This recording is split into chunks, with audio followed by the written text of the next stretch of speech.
Hello and welcome. This is your reading on what is going to be happening for you in 2025. My name is Catherine. If you don't know me already, a very big welcome and we hope to see you again as well. The nodes are shifting. The North and South node are going to be in Pisces and Virgo. They were in Aries and Libra prior. But now they have shifted into a completely different energy. So we'll be looking at what is going to happen for you based upon your rising sign. But if you would listen to your sun sign and your moon sign, there may also be something in there that resonates with you. I would recommend you do it. But as always, this is a general reading. So take what resonates and leave what doesn't. So the nodes are basically points in the sky. I will definitely do another video on the details of the North and South node if you guys would like to see it.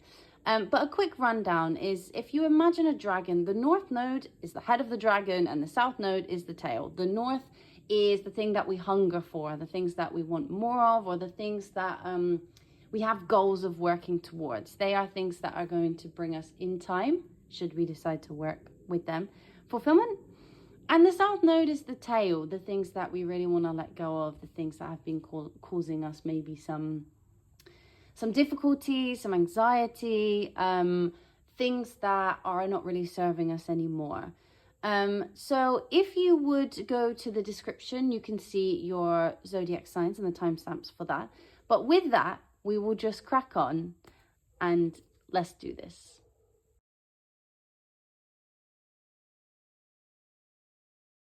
Welcome, my lovely Aries. Hello. You've had a very interesting year up until this point. Well, last 18 months. These node shifts last around 18 months, give or take. So you've had a very interesting 18 months. The North node was actually in your first house of self.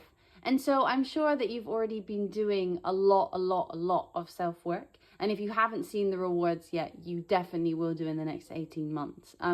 What we're going to do here is I'm going to pull you some cards to give you some main themes of what is going to be going on for you in 2025.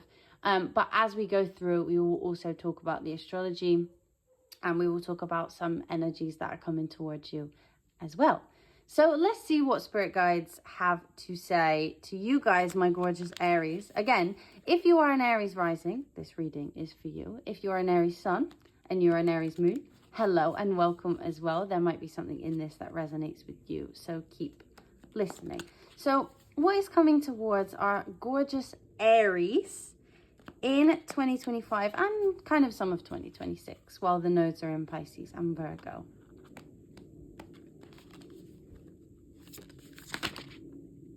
Okay, thank you.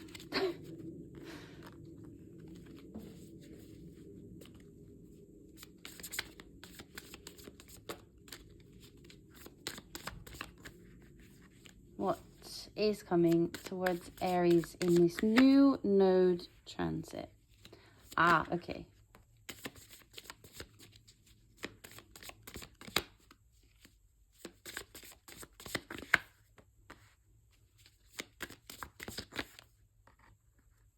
Okay, so this is actually very interesting because not only is, this is a little bit of extra astrology actually that is going to come later on, which we'll have a video on it specifically. But Saturn is also moving into your first house. I just did this transit. I'm a Pisces rising, so we just had Saturn in our first house, which was quite an experience, I have to say. But that is something that is going to be happening for you as well. It will bring some sense of wanting to stick to yourself. It will bring some sense of figuring out like, hey, who am I? What am I to do here? Where am I going from here? What is my true identity that I want to pursue? And how am I going to do that? Saturn, a lot of people give it a bad reputation, but I think that we definitely need some Saturn energy in our lives. Otherwise, things will be a bit wild. But you guys are going to be experiencing some sort of push and pull from where you were moving towards, finding this new identity for yourself. And now that work is going to be put into action. The North node will be in your 12th house and the South node will be in your sixth house. So I think that there's something in this where you will have been focused on you and your relationship to other people. And now you're going to be moving towards, okay, this is kind of about the inner work now. Maybe you've changed some things about your appearance. Maybe you've gone on some trips that you weren't expecting to do, or maybe you've met some new people that you weren't expecting to meet. And now you're like, okay, but this is all quite new to me. How am I going to do the inner work in order to make this happen? And you've already been doing some of this. So give yourself a pat on the back for what you've already been doing, because that is going to carry you straight through this next transit and make you feel like, okay, I've done the outer, still got some inner, but I'm moving towards a better place within myself. Now, there is going to be some sort of themes of needing your own space, needing to go into that sort of solitude place where you feel a little bit more safe, where you feel you can be with just yourself. I'm not saying that you're going to be lonely by any stretch of the imagination. Look, you have the relationships card here. It will just mean that although you will be able to continue with those relationships in your life, you might feel a slight shift in the dynamic within them as you start to create your own space where you feel safe yourself. Maybe some of you had been experiencing some codependent relationships or experiencing some difficulties when it comes to leaving yourself behind for other people and trying to gather that ability to be okay with yourself, and also to say things like no. You know, like sometimes people would ask you, hey, do you want to do this thing? And usually you'd be like, yes, I do. I definitely do, because you want to. But now you're going to start to be like, you know what? No, I actually don't want to do that. And be okay with that. And it's quite freeing when that happens, because you're able to then say like, look, these are the things that make me happy, and I'm going to do that. And the people who are with you on this journey will still be with you at the end. You may have this like preconceived idea that if you move forward by yourself and like live in your true identity, that those people are just going to fall away because maybe you're not giving them everything and your entire being all the time. Maybe you'll feel like, oh God, these people are going to leave me if I don't people please them. But what they're saying to you is that over this period of time, you are going to feel more like secure in yourself and more like you can chill out. The 12th house, very like, look, let me have a bath, let me light a candle, let me do some journaling, some inner work that's going to make me feel good and me, myself. Not you, not anyone else around me, not the things around me, but me, myself. And look, we end this with the sun. Like, perfect card, because for you guys, the sun is your ruler. Well, no, okay. Not true. Mars is your ruler, but the sun is exalted in Aries. So the sun, you have a very strong connection to the sun. And you will feel like that. You will feel that feeling of people being magnetized towards you because you're emitting this energy of like, hey, I'm here. Like, I deserve to take up this space. And I've done the inner work that makes me a better person. To be a better person for you as well as myself. So you will be shining literally like the sun. I know that sounds super cringe, but it's actually a very, very beautiful thing. I'm going to take you some of these cards as well, just to clarify some of the themes. Okay, yeah, fine. They already wanted that one already. But yeah, we have cleansing already here. And I think that is going to be a big part of this, you know, letting go of things that no longer serve you. Maybe you're starting to let go of some old routines. You know, like sometimes we have those routines, maybe you get up too late, or maybe you go to bed too late and you have to get up early in the morning and it's not serving you anymore. Maybe you weren't spending time taking care of your body. Maybe there's some things that, you know, like even if you have an injury or something like that and you've been pushing through, or maybe you've been feeling like your lifestyle hasn't been, yeah, look at that. Your lifestyle hasn't been as, you know, beneficial for your body as maybe you would have liked. Like maybe that's how you're going to start to feel like, okay, I need to let go of some of those old routines and give myself a new start. Because I think this really is a new start for you. It's a new start, but one that is very inner, one that is going to make you feel like maybe other people may not notice in the beginning that you're doing this work because you're not showing it off, you know? Like some people are like, oh, I did this today. Oh, I went to the gym this many times. Oh, look at me, I won this award. But your work is not going to be that. It's just that people are going to look at you and know those things, right? Like people are going to look at you and be like, wow, she must be doing really well in her job because, you know, like she looks like she is, or he's doing amazing in this sport that he loves, or they're doing great in this career that they like, you know, like people are going to look at you and be like, hey, this person must be doing something right because, you know, look how much they literally shine.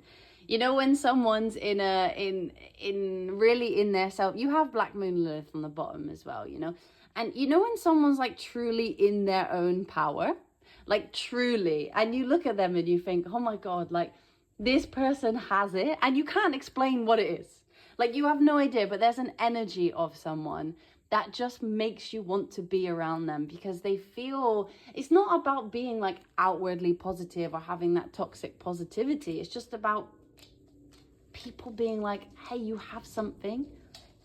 Like that's what you're gonna have. You're gonna feel like that. And maybe sometimes you might, you know, trip up on some of this self-work. There might be days, I'm not gonna lie to you, there's no point in me lying. There will be days where you sort of feel like I'm doing all this work inside and no one's really noticing. But after this transit has been going for a while, like it is gonna start to shift.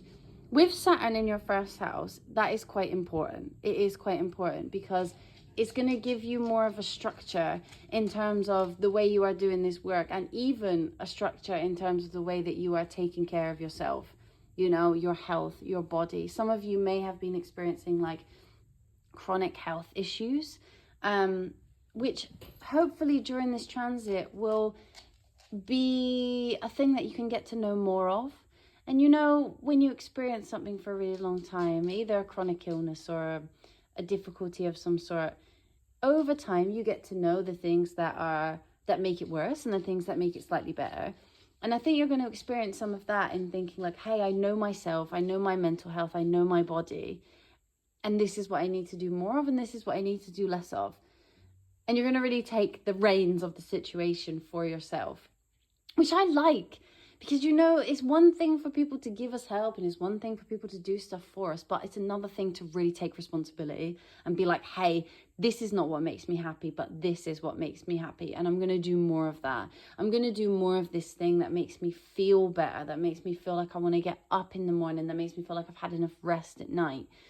I really, really do like this for you, because maybe it's not going to be something that is outwardly, you know, I'm sure there are going to be some readings here where there's going to be a big focus on maybe career.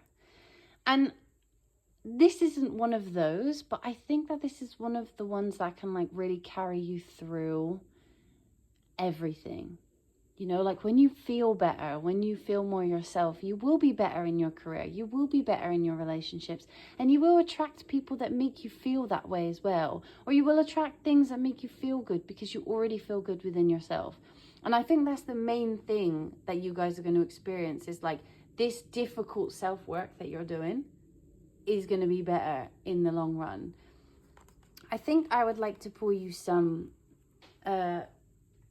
of these cards are so beautiful. By the way, if you guys want to know what the decks are that we use here, we will just link them in the description so you can also see them and find them for yourself. But let's see what energies Aries is going to be embodying for themselves, because I think this is important now that we've talked a lot about self-work.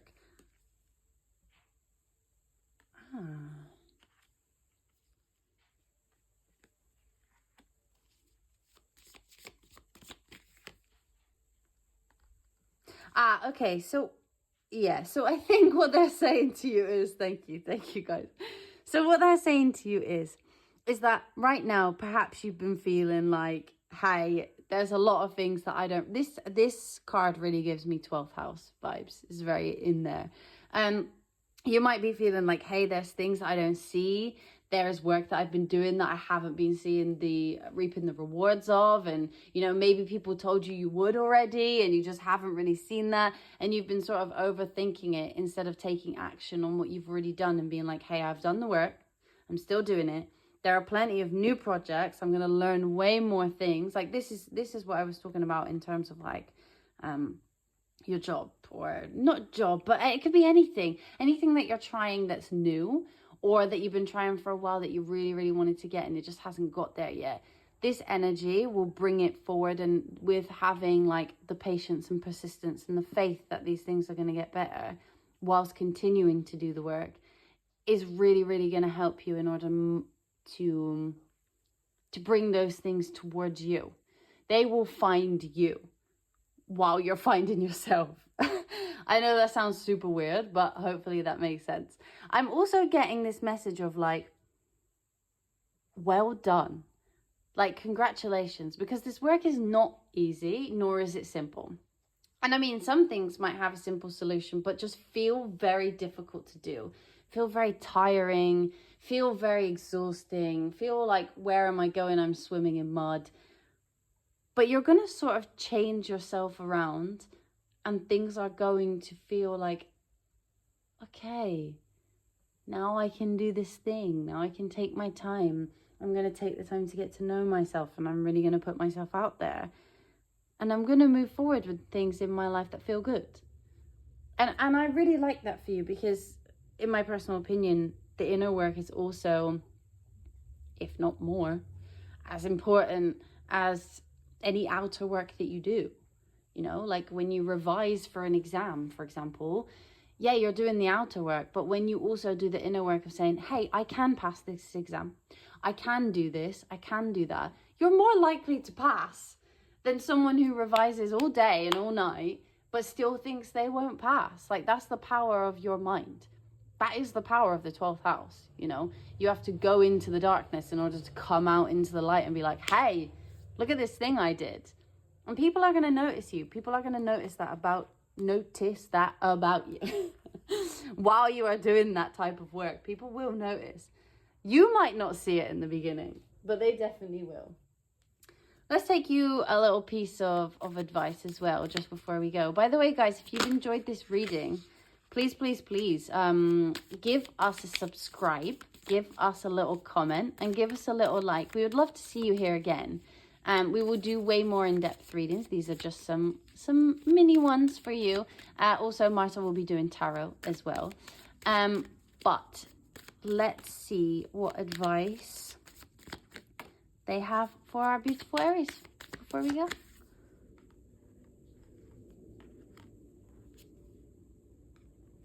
Yeah, okay, fine. So, we have nothing will come of this situation. The answers you need are coming, and your dreams need a practical plan. So this card, the nothing will come of this situation, always makes me feel of those times where we are super, super anxious or super, super stressed about something, and we overthink, catastrophize, and overthink. And actually the thing never turns out as bad as we thought. And I feel like you've been doing some of that recently, that catastrophizing, this is going to be terrible. And later on down the line, you're going to realize that actually what came out of that wasn't as bad as what was in your head. Because whatever it is you've been searching for recently, and whatever it is you've been feeling lost about, that's going to come to light. You're going to feel better about that. And as always, your dreams need a practical plan. Now, yes, please, like, practical boundaries, Saturn, we love that. We love that energy. Create your plan. Like, what do you want? You don't have to tell people about it either. Like, please don't think you have to go around and like share your plan with everybody. That's not the point. The point is you're going to create this inner plan, write it down somewhere, keep it somewhere safe, and just have it in your head that this is what you want to do step by step. And you are going to get there in the end. And that is what they want you to know. At the end of this transit, in 18 months' time, you're going to be feeling your best. You're going to be moving forward in your life and being like, hey, I've got this. I can do it. And I think that's really what you should take away. But yeah, guys, if you would like a private reading, we also do those. The links for all of that will be in the description. But my gorgeous Aries, please take this, run with it, have a gorgeous day. And I really, really hope that there are many blessings coming towards you in this transit. Please feel free to comment. Say what your plans are for this year. Tell us anything that you think we would like to know. We love an update on a situation. And with that, have a beautiful day. See you later, Aries.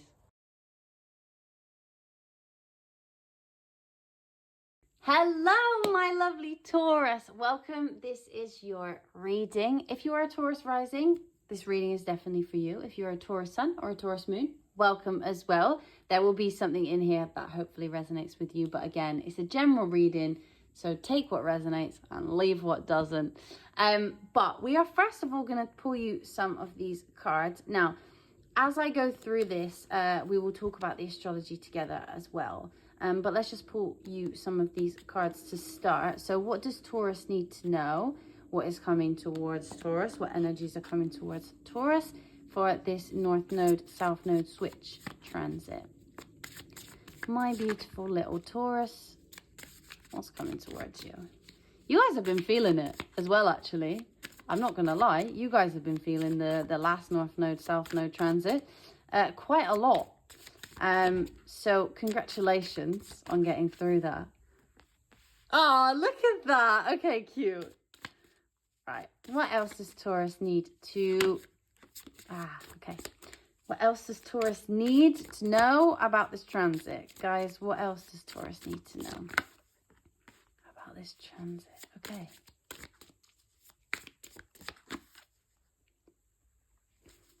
Okay.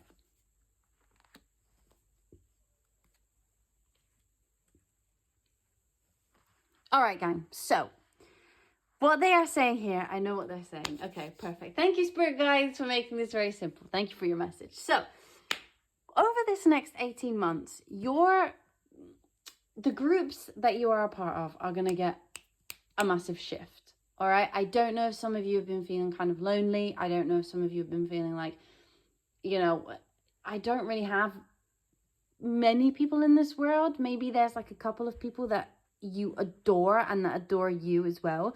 But perhaps there are some people who are very transactional relationships, you know, the friends that you see and say hi to, but you don't really feel like you're a part of necessarily.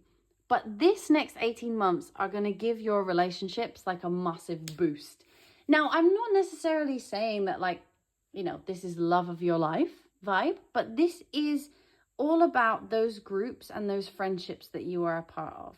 This is also a lot about what you are passionate about, the things that bring you joy and creativity, and the things that you get up in the morning and you're like, hey, love doing this. This makes me super happy. For some of you, maybe poetry. For some of you, maybe dance. For some of you, maybe just doing a sport. Like whatever it is that makes you feel like there's pleasure in this world, you know, that's going to be coming up a lot for you. And you're probably going to be letting go of some of the things that don't make you feel that way, and some of the things that maybe used to make you feel that way but aren't really. And you'll start to get more in touch with what your inner child loves to do. I know we all talk about your inner child, things like that, but like really imagine yourself when you were literally like 5 years old.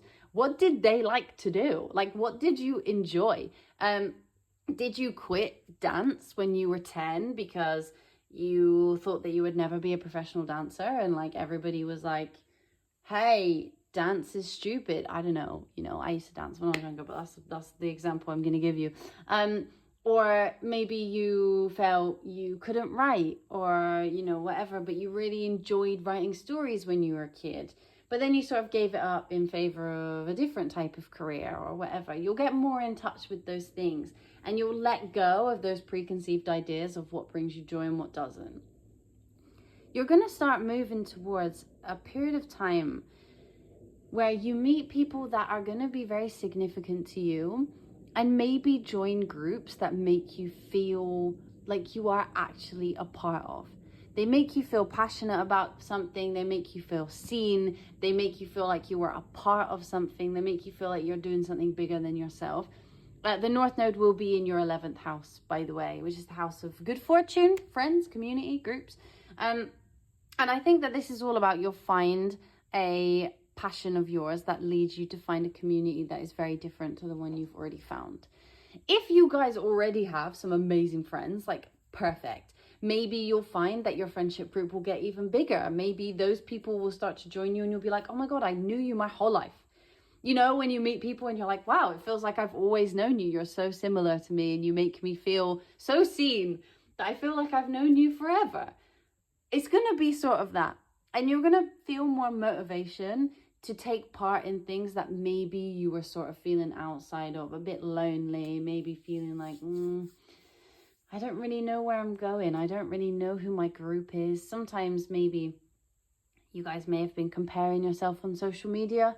You know, you see those friendship groups or those teams who are always like together and feeling kind of like, why don't I have that like close-knit place to be where I feel like at home? Why don't I have those things? This could of course lead to a relationship. But I think that what they're mainly saying about this is that there is going to be, I think they're pointing out to me right now, a period of time, because there is a big a Venus retrograde coming up very soon. And I think what they're saying is at that point, you're going to start to let go of some things that will be in your 12th house. And I think that they are really wanting you to let go of some preconceived ideas that you've been working through for the last 18 months. And now you're coming forward and being like, hey, you know, this is my idea of a group. That is not my idea of a group. That is my idea of what I want to be a part of because I'm good enough to be a part of that. And this is what I don't want to be a part of. Let's pull you some of these for some, you know, some themes of how this is going to go with you and your new community, your new groups, your new friendships that potentially you're going to make.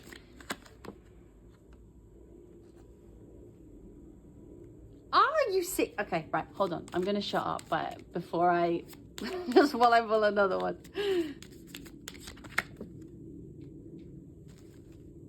Okay, yeah, okay, fine. So they really want you to know that these groups, these friendships, these communities that you are building over the next 18 months are going to be something that is long lasting. They are going to be something meaningful. They are going to be something that make you feel a part of, and they are going to be something that you are going to really enjoy being a part of for a long time to come. All right. You have actually your Taurus card on the bottom of the deck, which is vitality. And I think it's going to make you feel a lot more energized and more like you want to go out. You want to do these things. You know, you don't want to be sitting in your house, or you don't want to be going to that old place that you were going to prior. Like, you want to be going out to these new places and meeting these new people and feeling these new things.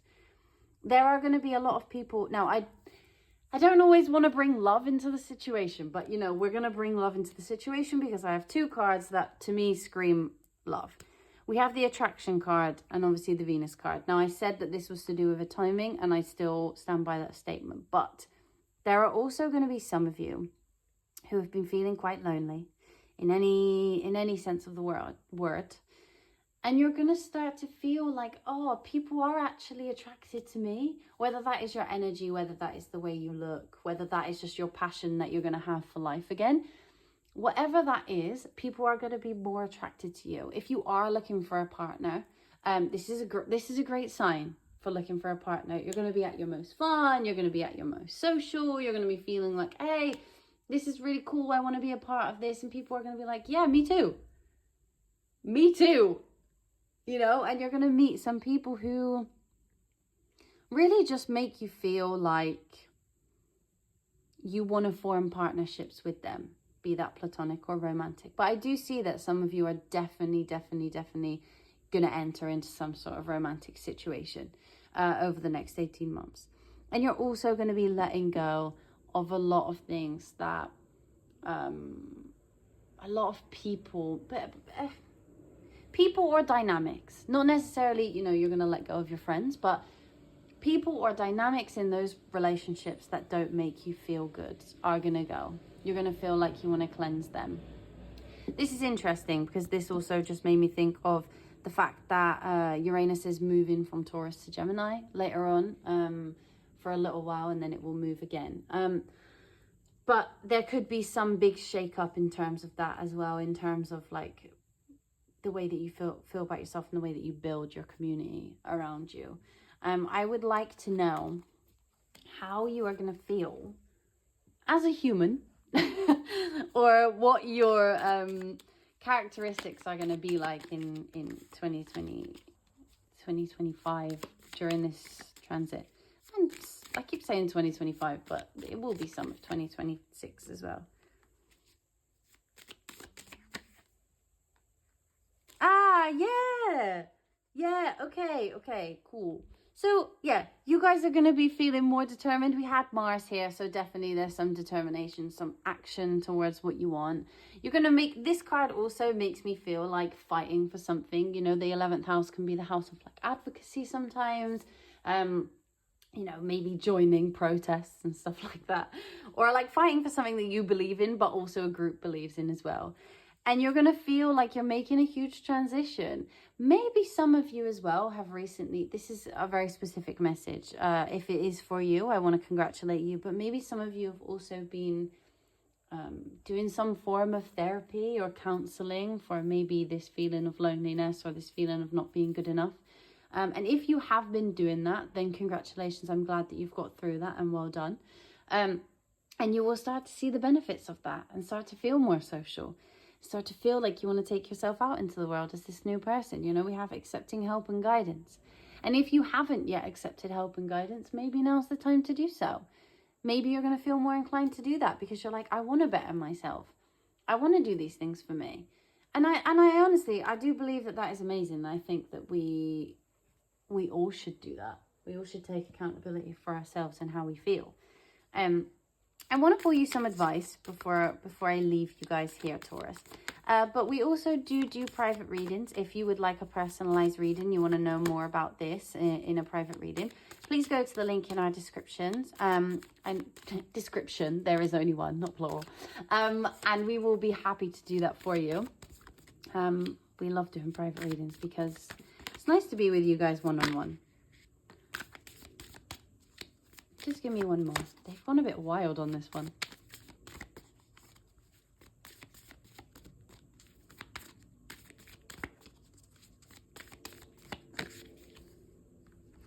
Ah, interesting.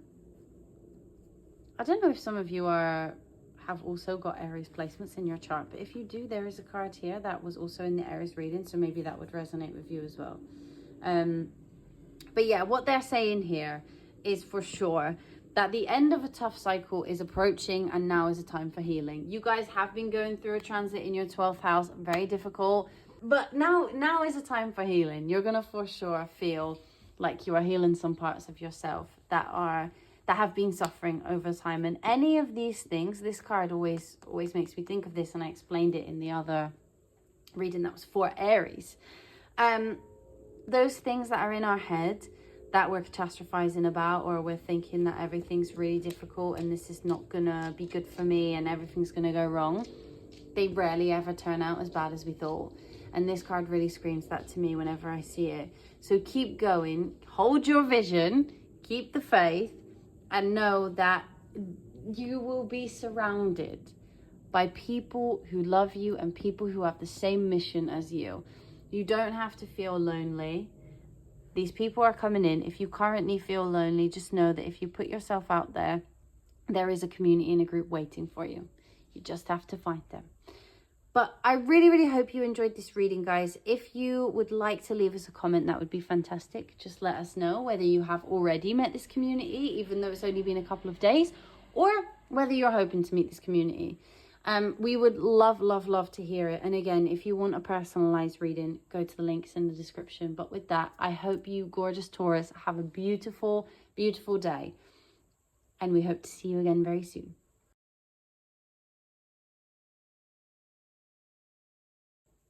Hello, my curious Geminis. Welcome to your reading. If you're a Gemini rising, this reading is definitely for you. If you are a Gemini sun or a Gemini moon, welcome. There should be something in here that resonates with you as well. Again, this is a general reading, so take what resonates and leave what doesn't, and we will get started. We're going to pull you some of these cards for this North Node transit and what is coming towards you. And as we go through, we will also discuss the astrology that is happening for you as well. But spirit guides, what does Gemini need to know about this transit? What is coming towards them? Please tell us. Let us know. Interesting. Okay.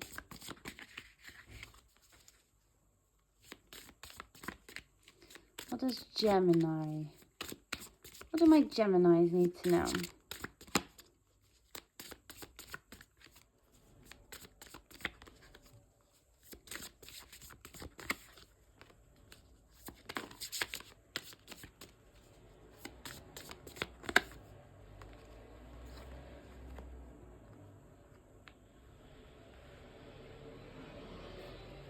Apologies for the cars outside. Hopefully they're not too bad. All right, gang. So, Geminis, my sweet, sweet Geminis. Look, I understand that you've been going through it right now because Saturn has been squaring your first house for a while. Now, some of you, maybe your trips got cancelled. Some of you, maybe you just feel like you can't really learn anything and you've been feeling quite stalled. But you have had Saturn transiting transiting your ninth house, but squaring your ascendant. All right. So you may have felt in yourself quite stalled. But that's okay. What they want you to know is after this transit has happened, Saturn is moving, Saturn is shifting into Aries, and you will feel more relaxed and more hopeful about things that are happening. All right. Some of you may have been going through an intense transformation during this time. Some of you specifically may have been going through your Saturn return, which is super difficult when it squares your first house. So if you are going through your Saturn return, congratulations for nearly making it through. It's almost over. I hope that you learned a lot of things through that. But what they really want me to tell you is that there is hope around the corner. If you guys have been struggling in terms of your career or in terms of your home and family life, those are going to get a bit of a shift in dynamic. There is something coming towards you that allows you to feel more in terms of your power within your career or public role sphere. There definitely is. We have Capricorn on the bottom of the deck. To me, when I ever see Capricorn and I'm thinking about houses, it screams 10th house. The North Node is moving into your 10th house, so maybe you are going to feel more inclined to want to go for a career that maybe you hadn't thought you'd be good enough to do before. Maybe you're going to start to feel like a little bit of hope in the direction of like, hey, you know what, my ability in this situation is going to be much better. I really, really want to start looking for this job, or I really, really want to start training for this.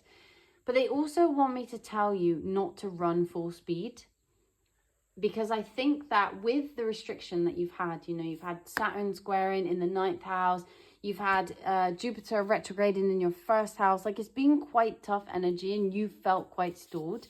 So now you're going to feel free, but don't run into anything without doing the research first. You will also have Jupiter going into your second. So you're going to be thinking, hey, look how much money I can make. Look at this strides I can make in my career. But they just want you to know not to run into it without thinking about it first. Saturn is here to tell you, hey, listen, calm, be calm, please. I'm creating these boundaries for a reason. I'm not doing it to be mean. But know that once you've done this level of research, and once Saturn has moved, once Jupiter has moved, once the North Node and South Node has moved, which they have already, you're going to feel like, hey, like my career is getting a lift. I am moving towards something that feels good for me. I am moving towards some sort of, maybe even some of you are going to get a promotion. I mean, a lot of you may work for yourself. So I don't just want it to be relied on a promotion. But if you do have a job where you are working under somebody else, perhaps some of you will experience like the ability to work and move up in terms of the way that you are seen in the public. If you do work for yourself, your business, or if you offer services to other people, your service is going to have an uptake in business. But it's just a reminder to say, you know, when you do start to get busy and when you do start to see your workload increase, or for the better, you know, like having more work is great. You're going to feel more money coming in. You're going to feel more like you've achieved something. All the hard work you've done in your career is paying off. But with that comes an extra level of like, hey, I'm tired because I'm working more and doing something that hopefully, you know, I adore, but also the difficulty comes in that you do have more work to do because more people want to work with you. More people want your services. More people want your help, you know. I just want you to understand that now's the time not to run. Now's the time to walk towards your goal. The goal is there. All is well. Your career is getting an uplift. But please just do it with calm. You don't need it now. It is coming anyway. I'm going to pour you some of these because I'd like to see the energies that surround this for you. So what are the energies surrounding Gemini for this transit? We know there's going to be some stuff about career. We know that, but anything else or anything more on that you would like to bring? Okay, calm down. That's way too many, guys. For some reason, whenever I read for Gemini, in general, the cards just go a bit mental. I think you guys have been a little bit, energy. Thank you. I think you guys have been a little bit all over the place, haven't you? But bless you. You have had Jupiter in your first house, and that's been quite a wild ride for you lot. Jupiter is fantastic, you know, but she can be a lot. She can be a lot for the best of us. Okay, yeah. So we have hope twice, which I think is really interesting. You guys may have really felt this feeling of hopelessness. And if you have, I am really sorry, because that's terrible. To feel hopeless is so difficult. And I kind of love how these two cards are very, like, they're nothing alike, but they're weirdly similar. Like the color yellow is really giving me like joy. And it's also telling me that there's something in this message about spring. So I feel that something for you guys in terms of the springtime is going to be important. So remember that I said that and take that with you. But there's definitely something here about improving yourself in your career. You're going to be taking the lead in roles that you have. You're going to be feeling more empowered to do this yourself. You know, if you start a business during this time, it sounds like it's going to be great. You have courage on the bottom of the deck. So some of you may have been feeling like a little bit like you haven't been able to lead in the way that you wanted to. Perhaps you passed over a couple of job interviews because you thought you weren't good enough, or perhaps you just didn't apply because you felt like, hey, I'm not going to get anywhere with it and it's a waste of my time. But I don't want you to think like that in this period of time. I really want you to start thinking like, hey, I have the energy to do this. There is hope at the end of the tunnel. And I am a leader. You are a leader. Geminis, you have like the amazing, you could sell me anything. Geminis, you could sell me anything. You could make me believe you.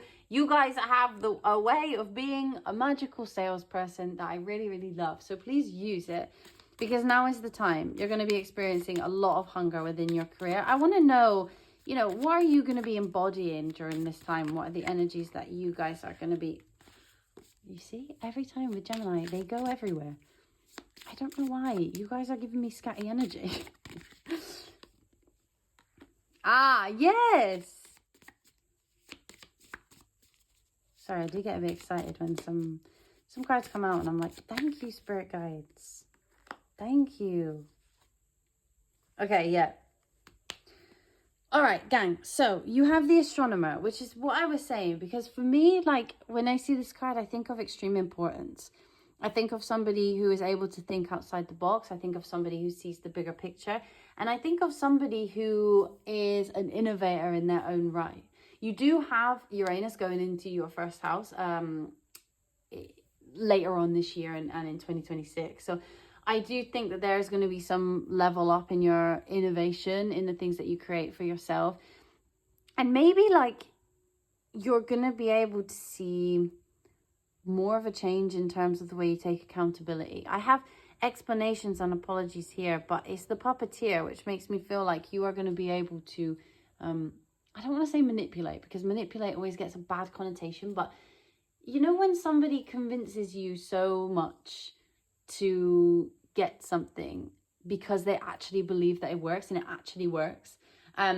You know, and they can say, you know, you might be skeptical about, you know, even like, for example, somebody getting a tarot reading, and if you were skeptical before and they're saying, hey, like, you know, you should really get into tarot, it really helps me, or whatever it may be, a spirituality of some sort, and you're like very skeptical and you're like, I don't really feel like that's going to work. But then they convince you so much and you do it and you're like, wow, I really fell in love with this. Or when they convince you to join a class that you would never have joined before, and you're like, hey, actually, you know what? I actually fell in love with this. I think it's going to be like that. You're going to feel like you can do that for other people, and you're going to be an innovator in whatever field it is that you're in.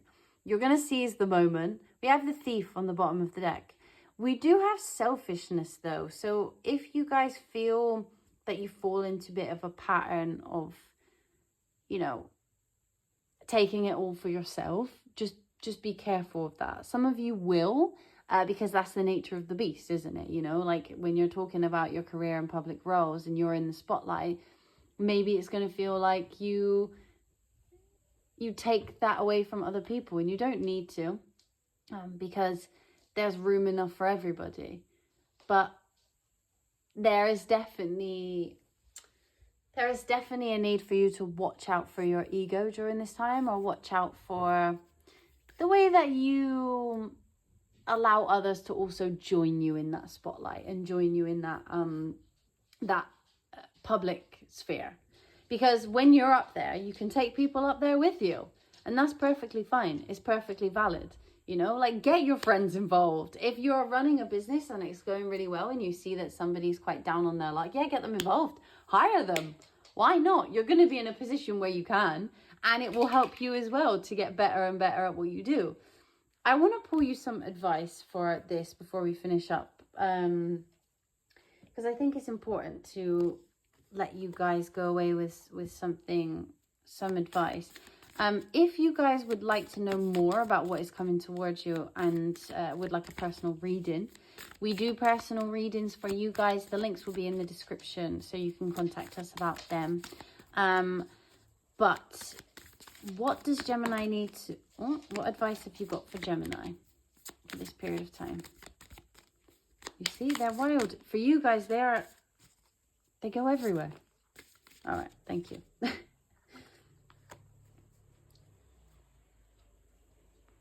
have we got? Yeah, so we have 2 cards. How weird. Guys, I don't know if you're seeing this color scheme. I'm not sure which way they came out, but this color scheme is very important. Look at that. We have Scorpio, you know. How interesting.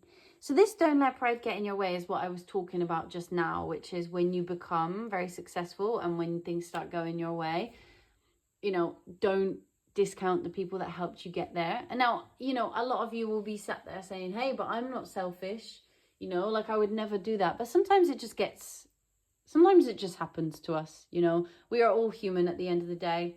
We get a surge in confidence and we're like, hey, look what I did. And there are other people who, you know, helped you along the way. A time to give rather than take. So when you're in that position of power or success, do make sure that you're giving back and forth to other people who helped you get there too. And don't be scared. Don't be afraid to take risks. Don't be afraid to take that step into starting your own business. You know, believe in it. Nothing is yet set in stone. If you're feeling like you are a failure, you're feeling like things have been down and things haven't been going your way in terms of your career or public roles or the way other people see you, don't let that sink in, please. There is more good things coming towards you, and there will be continuing for over the next 18 months. I'm not saying that it's going to be plain sailing. For sure, no. You know, nodes are quite big things. They're where eclipses happen. But what I am saying is there's plenty of opportunities for you guys in the next 18 months to be the best you can be and to bring other people along for the ride. I don't know if you guys are into chakras, but it might be worth seeing if there's something in your body that doesn't feel too great. But anyway, with that, I hope to see you again. If you enjoyed this reading, please give a comment, please give a like, please subscribe to our channel. There will be many, many more of these. There will also be tarot readings available, and we will discuss astrology. If you have any questions around astrology or what astrology means, or what transits are, or anything like that, please please give us a comment and we will answer those questions for you in a video. But with that, me and the cat are saying goodbye, but we will see you very soon.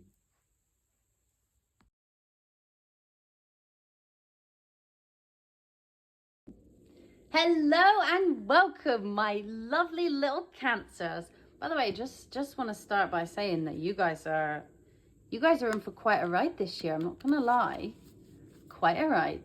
So watch out for that, because I'd love to make a video on that. Jupiter is coming into your first house, which is amazing. By the way, guys, I got a bit carried away there. This reading is for Cancer risings. If you're a Cancer sun or a Cancer moon, hello.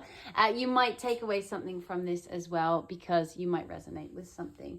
But again, this is a general reading, so take what resonates and chuck away what doesn't.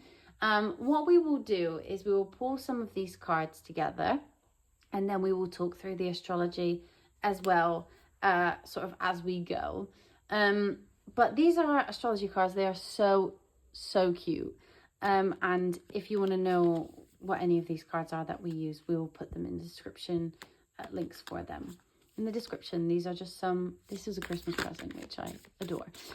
Okay, anyway, with that, what does Cancer have in store for this next transit of the shift in the North nodes from 2025 to 2026? What does Cancer have in store? Tell me, spirit guides, what does our sweet Cancers have in store?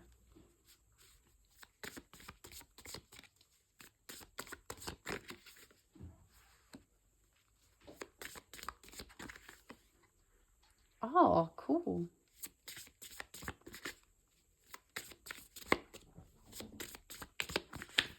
Yeah, I knew it. You see? I knew it was coming out. I knew it. Okay, gang, right. So I was just talking about Jupiter. There she is. I knew she was going to come out. I knew she was going to say hello. Jupiter, the planet of abundance, is going to be in your first house. Fantastic. We love it. Jupiter in your first house, great. Of course, it can be a little bit excessive. Jupiter is the planet of abundance, but also it can be the planet of overextension. So, you know, we're going to have to watch out for that. But Cancer, there is a lot of beauty coming towards you. I really do believe that there is a lot of luck coming towards you. I also really do believe that, you know, you are going to have the North node in your 9th house and the South node in your 3rd. So you might feel like you have some escapist tendencies during this time, and that's okay. Some of us will, based upon, you know, our chart. Some of us will feel quite escapist during this time. But right now, this is going to be a period of time where you just feel a sense of relief and a sense of gratitude. And you feel like you want to expand. Like your life is going to get bigger from here on out. It will feel like you want to travel. Maybe some of you have been thinking about moving abroad, but you weren't really sure if it was the right time or if you were going to be able to do it because of maybe, well, you know how it is nowadays. There's a lot of bureaucracy that goes into moving abroad, or maybe you have been saving up to go on holiday and you just didn't really think that you were going to make the money in order to do it, but you are. You lot, if you want to go on a trip, I would say go, especially in the summer. July-ish time, I would say July is a fantastic time to go away, whether that is moving, whether that is just going on holiday to enjoy yourself. Please definitely do it.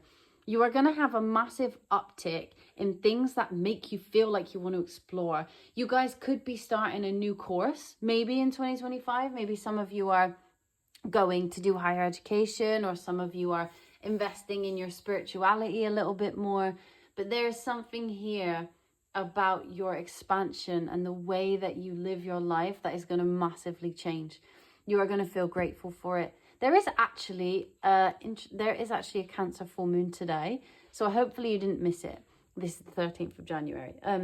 But if you feel like there is something coming right now, or you look back at the 13th of January and you're like, yeah, actually, I feel like something is coming. It is, for sure. You're going to want to savor the moment. You're going to feel authentically you. You are going to feel more empowered to do what you want to do. You know, and with the North Node in your 9th house, you're just going to feel like you want to go. You want to move. You want to shift.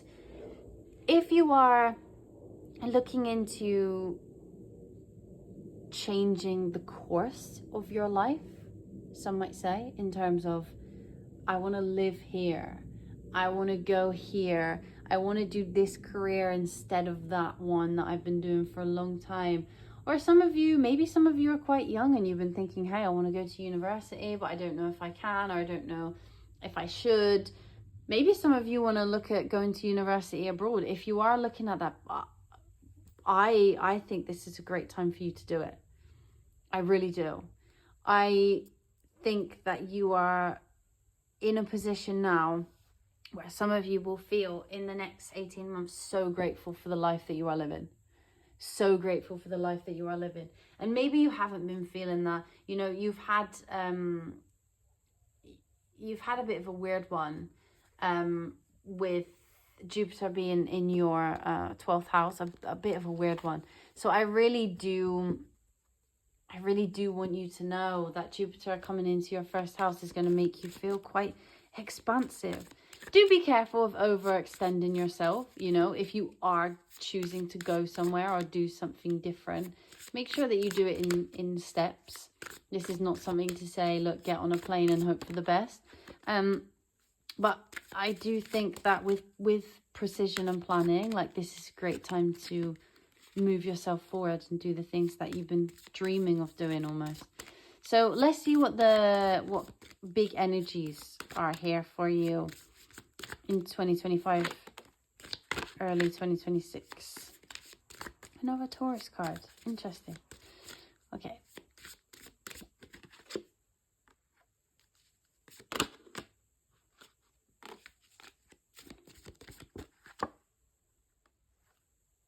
Okay, so what they want you to know here is that there's a lot that you can do in terms of manifestation. Now, I say manifestation loosely because there's a lot of different things that go around about manifestation. But what I mean is setting intentions in order to better yourself and in order to go for what you want. You may also feel like you haven't, maybe some of you haven't experienced like a lot of luck in love or in the way that you have been loving yourself. But there's also something here about how that is going to improve as well. And how you're going to feel like you are more attracting this level of expansion in your romantic life, as well as your career life, as well as your actual physical moving and expanding your horizons, as it were. I think if you've been feeling like doing any sort of rituals, I know they might be trying to tell me about today because it is a full moon in Cancer today, and I really wished I'd made this video before because maybe we could have done some rituals for that with you, but it's fine. It will happen anyway, regardless of whether you do rituals or not. But I do think that there is going to be an opportunity here to take charge and an opportunity here to set your intentions for the next 18 months and really follow through with that. You know, you can take the lead on your situation. We had leadership actually for Taurus, and I think that that was because I think no it wasn't Gemini, yeah. And that was around their career, and I think that's because maybe you have been going through a significant career transit yourself, and perhaps all that work you've been doing is now gonna come forward into this new step of expansion for you guys. I want to see like how you guys are going to present yourself to the world and how you're going to be feeling, you know, what the energies are surrounding you in this next 18 months. What about Cancer? What about Cancer, spirit guides? Yeah.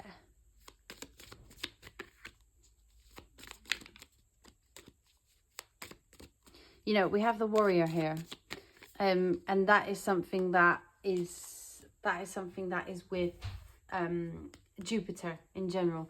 perfectionism, burnout. So while you are experiencing this transit with the North and South node and Jupiter in your own sign, there is going to be a tendency to overextend yourself as well, because Virgo will be in your 3rd house of day-to-day. So you may experience like yourself criticizing yourself a little bit more and saying like, hey, this wasn't good, hey, this is bad. You know, I don't want you to fall into the trap of like making yourself feel bad about things that maybe didn't go as well as you thought. You know, you have the ability to overcome these things here, and you are moving towards a broader horizon, but I do think that this is going to take some time. You also have biding your time and planning ahead. Jupiter can make you feel like, anything in the 9th house can make you feel like, hey, I need to go now. You know, like this needs to happen to me now.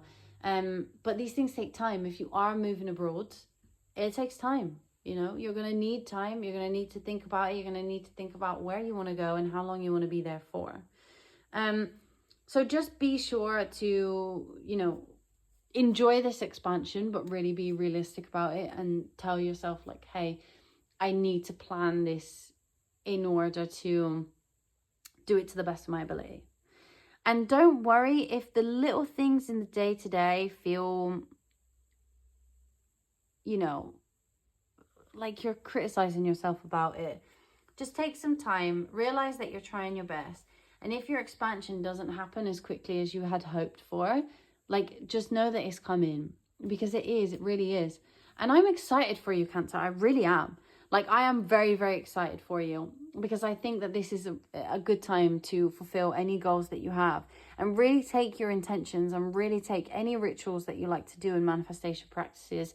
Again, I say manifestation loosely, but do the things that make you feel like you are reaching towards your goal, because you will get there, because you have such good transits right now. So I'm going to pull you some advice before we finish. But by the way, guys, if you want to know more about this, or you want to have a personalized reading, our links are in our description. We do tarot, we do astrology, and we can talk about this more on a one-to-one level. But let's see what advice they have for my sweet Cancers during this time. You see, I tell you now, they speak to me and they speak to you. Look at the bigger picture. Full moon in Sagittarius, very, very 9th house.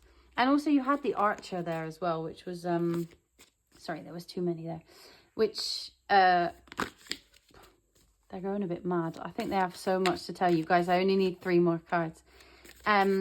Yeah, shooting your shot, you know, like going for it.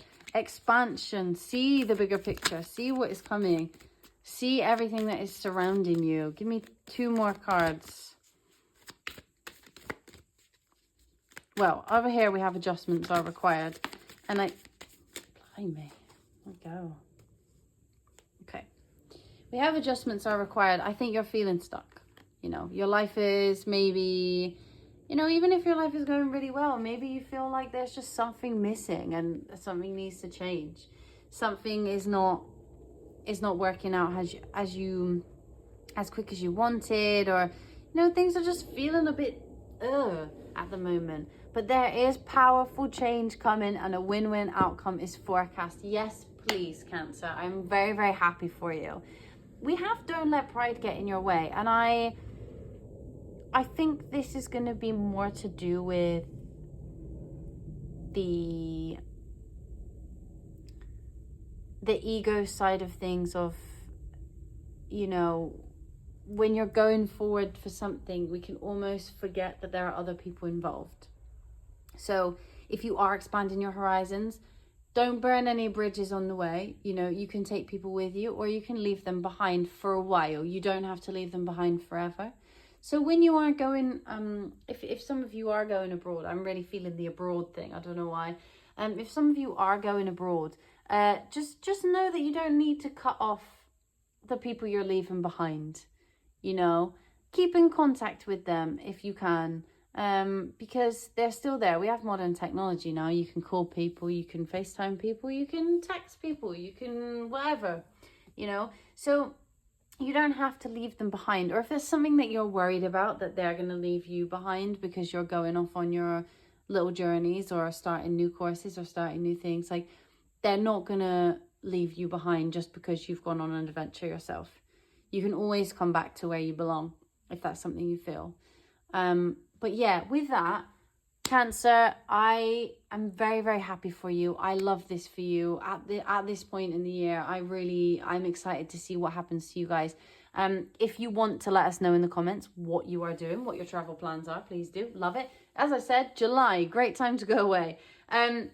But yeah, if you guys do want a personal reading, let us know. Please give this video a like and give us a subscribe. We will be doing many more videos like this, longer, more in-depth, tarot, astrology. If you have any questions about astrology, also feel free to put them in the comments and we will happily answer them.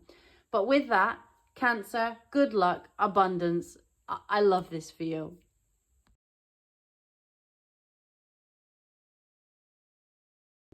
Hello, my lovely Leos. This is your reading on what is going to happen for you during the North Node, South Node switch 2025, 2026, 18 months from now. So, what I am going to do for you here is drop the cards everywhere. No, I'm going to pull you some of these cards, and as we go, we're going to talk about the astrology as well. This reading will be mainly focused for Leo risings because we will be talking about your houses. However, if you are a Leo sun or a Leo moon, welcome. Hopefully you also resonate with this as well. Again, as always, this is a general reading, so take what resonates and chuck what doesn't out the door. But first of all, let's find out what the... Okay. Leo, I don't know what you're doing today, but you're a bit scatty. All right, so what does Leo have in store for 2025, 2026 with the nodes shifting Pisces, Virgo? That was a long introduction there. But what do they have in store? What do they have in store during this time?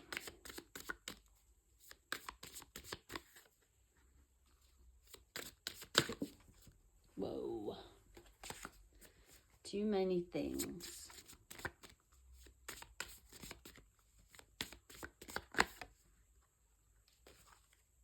Do you know what I think is really interesting about this is that they only gave me one zodiac sign and like astrological bodies. They didn't give me a planet as such. You know, we have here full moon, the moon, Ceres, which is an asteroid, Earth, an element, and a zodiac sign, which is very interesting because all of the others gave me like pointers in terms of times of the year or like specific astrological events. But I think for you guys, you are going into a transit through the 8th house and the 2nd house. The North Node will be in the 8th house. The South will be in the 2nd. So I think you really are, what they're saying to me is that you're really moving away from the material and moving towards the spiritual or emotional realm. You know, the 8th house can be quite a difficult house, some might say, but also it creates real beauty. And I think that there's something really beautiful about this. Maybe you've been feeling like you needed a bit of a digital detox, or maybe you thought like, you know what, this whole internet social media thing is kind of giving me anxiety and I kind of don't really want to be on it anymore. If some of you have been thinking about doing that, like having a bit of time away from technology and more time in nature, maybe going away, camping, or just spending more time in your garden or a local park or whatever you have available to you, or being in touch more with like plants, you know, like getting house plants or growing your own like tomatoes, I don't know. You know, I think there's something to be said here about the journey you're going to go on in terms of how you relate to your material realm versus how you relate to the spiritual and like not material, well, you know, like nature and what is natural in the world, moving away from things that are not, you know, so like say physical money or phones, technology, things like that, and moving towards like, I'm going to go for a walk in the park. I'm going to actually meet my friends for coffee and talk. There might be a lot of you trying to figure out where you go next during this next 18 months. I think there's going to be a bit of a end of some cycles and beginnings of new ones. But I think you're going to find that by the end of this 18-month transit, you're going to feel more highly in terms of your self-worth. And you're going to know where you want to go and sort of what you want to do. If some of you have been trying to work on your mental health, which can be quite a specific message, but I am feeling that, it might be that something that really supports you during this time is like connecting with the world, you know, like not living in that isolation or that loneliness that maybe you've been feeling as well. So I think there is something to be said about getting to know the more authentic nature of the world and the more authentic nature of human beings. And I do think that you're going to feel more stable over the next 18 months, more emotionally stable. And I know that maybe some of you are coming and thinking like, oh, I really hope that my reading says I have a great career year. I really hope that my reading says that I meet the love of my life. And I'm going to be honest with you, I don't see that here as of right now. But what I do see here is you feeling more comfortable where you belong, getting your spark back, feeling more emotionally settled. Some of you may have been experiencing some really difficult emotional undercurrents recently. And I feel peace of mind. This is giving me, you know, the sun is actually shining out of the window, which is wild today for me. But it's giving me that. It's giving me that feeling of like a literal breath of fresh air. Like literally feeling the wind on your face and feeling like I am on this earth for a reason and I deserve to be here, and I'm really excited to see where my life takes me. And to not feel bogged down by all the stuff, you know, all the other stuff in the world that's just been making you feel anxious or making you feel stressed.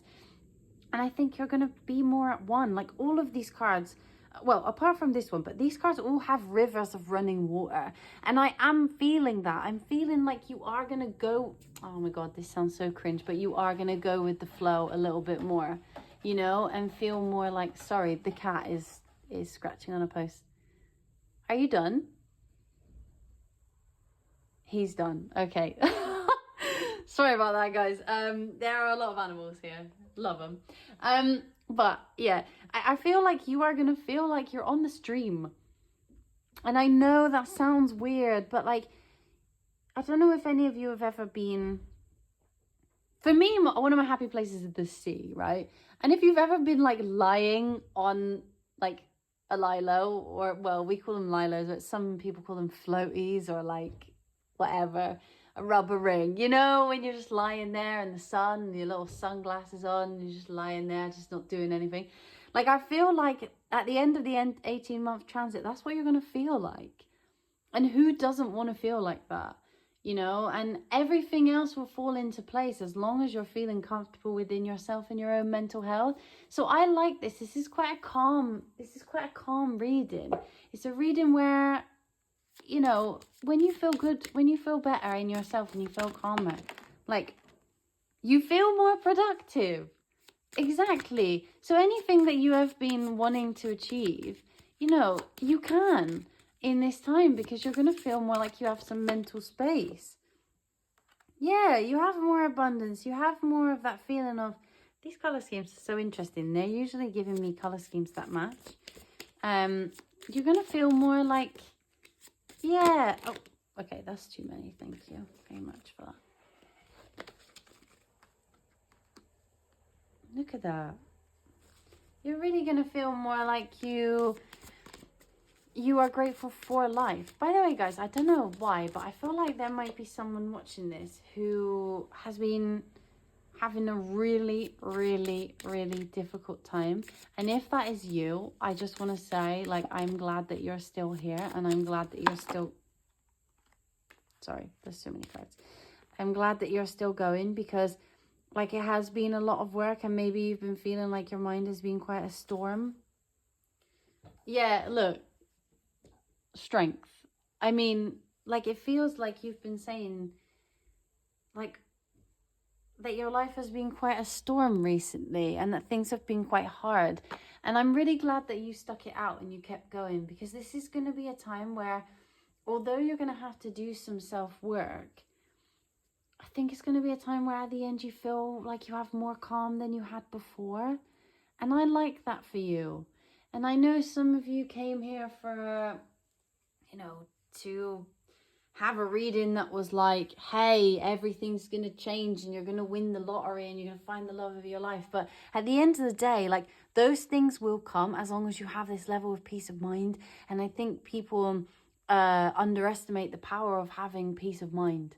And I think that that's what you're going to have at the end of this 18-month transit. I really do. Let me just pull you some of these. This is going to be the themes of you during this transit. And I'm just really interested to know, like, the things that you're going to be able to do when you come to the end of this with this level of peace of mind. Yeah, look at that. The Weaver. Rediscovery and transition. Yeah, exactly. Creating something on your own. Oops. Sorry, that was too many. The Adventurer, though. You know, I think... Yeah, you know what? I was wondering if the poet or the musician was going to come out, because I felt that energy from this as well.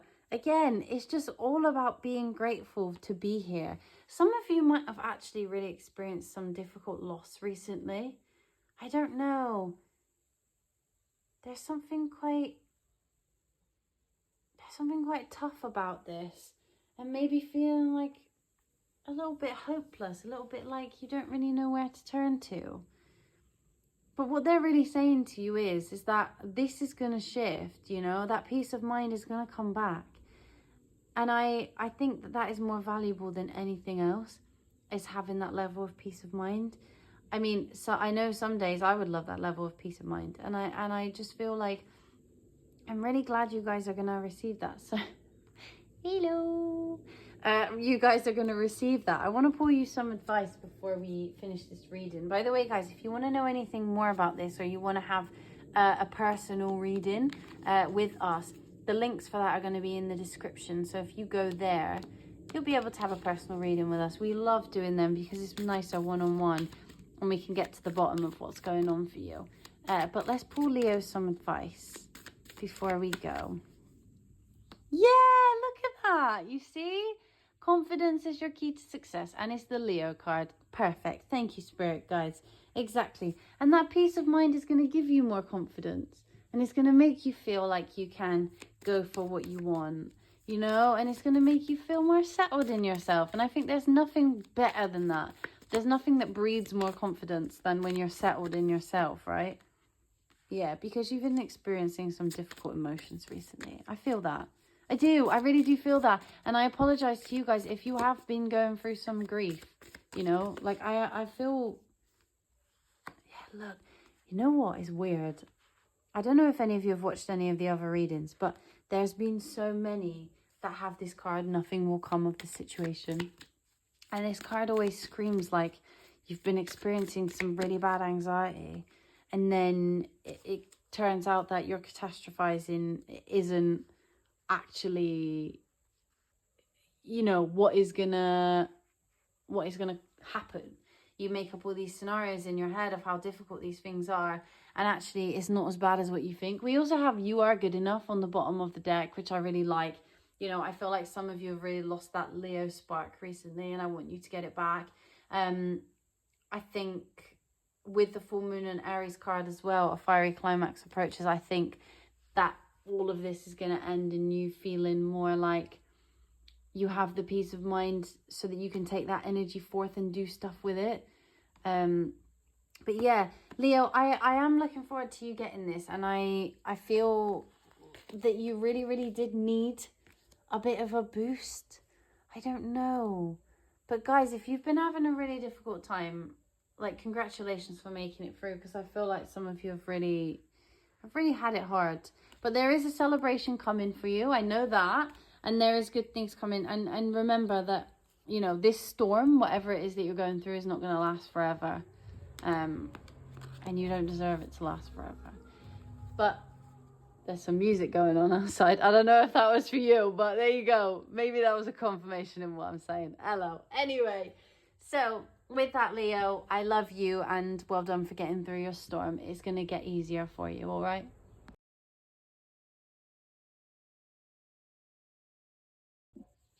Hello, my wonderful Virgos. Okay, so this is going to be your reading for what is coming in 2025/2026 for this North Node, South Node transit.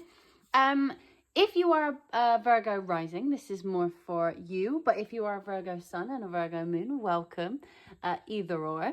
There should be something in here that resonates with you. But if you are a Virgo rising, we're going to be talking about your houses as well. So I think I already know what this is going to be about, but let's see if the spirit guides want to bring anything else. This is quite an important transit for you. The South Node will be transiting your first house, but the North Node will be transiting your 7th. So your house of self and also your house of committed partnerships. So what is coming towards our sweet Virgos during this transit? Thank you. Okay, so yeah. So before I started this reading, I was like, if they don't bring anything up about their 7th house, I will be sorely disappointed. But they already have, so thank you for that. Okay, this one came out first. There we go. Okay, so I kind of knew there was going to be something here about your committed partnerships. Some of you Virgos, if you have been, feeling quite, unsettled around who you are in partnership with or what those partnerships mean to you, I think this is going to be a time where you feel more connected with others, but also with yourself. You're going to be letting go of some preconceived ideas that you have about yourself and your partnerships. Let's have one more card for my sweet Virgos.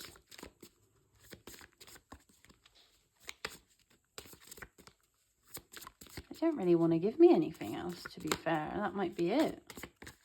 Oh, they do. Ah, cute. Okay, fine. Yes, you see, exactly. All right, spirit guys, thank you so much for that. I really do appreciate you making this much more simple for everyone involved. So, Virgos, listen, you have the North Node transiting your 7th house, the South Node transiting your 1st. We have North, South. They're trying to tell that to me. This is why Pisces is here. If you are looking for a new partner, if you are looking to clarify some of the dynamics in your existing partnerships or expand them in some way, this is a great transit for you. You're going to be extremely grateful for those partnerships by the end of this transit, and you are going to feel like you are experiencing a rebirth of your happiness and also a bit more motivation in terms of that area of life. I don't want to make this all about love, because this is also really much about you as a person. But there is definitely something here in terms of your relationships and your partnerships. If you are already in a relationship, I wouldn't be surprised if this was a time where you feel like those are going to expand in some way. So, maybe there's more commitment involved. Perhaps you're with someone right now and you would like to commit to them. Maybe you have a wedding scheduled for this year. I would love to know if you have a wedding scheduled for this year. That would make me very happy. But yeah, I believe that this is going to be a time where you feel either your current connections are expanding and you feel more like you want to commit to something, or you feel more like you want to expand and meet new people and you want to enter new partnerships. This could definitely be about love, but it could also be about business partnerships. So if you are thinking about collaborating with somebody else, or you want to work with somebody else and you haven't really sent that email because you're too nervous, this is a great time to send that email and say, hey, do you want to collaborate with me? But also, this is a great time for contracts. So if you're entering any type of contract with someone one-on-one, that may be a relationship or a business. This is a great sign for that, in my view. We have such beautiful cards here, and there's going to be a lot of gratitude felt by you. I think you have had quite a difficult transit up until this point. We've had the 8th house, 2nd house transit happening. But now is going to be a time for you to really ramp up those relationships and those things that you have maybe been fallen by the wayside because you've been doing so much self-work. It is also definitely a time for you to let go any of those criticisms. I just saw 444 on my phone. There you go. That is probably an angel number for you. Look that one up in a second. But, you know, this is definitely going to be something where you've been really trying to already let go of those negative self-beliefs. And now you're really being called to do so. Those negative self-beliefs are holding you back from having relationships that fulfill you.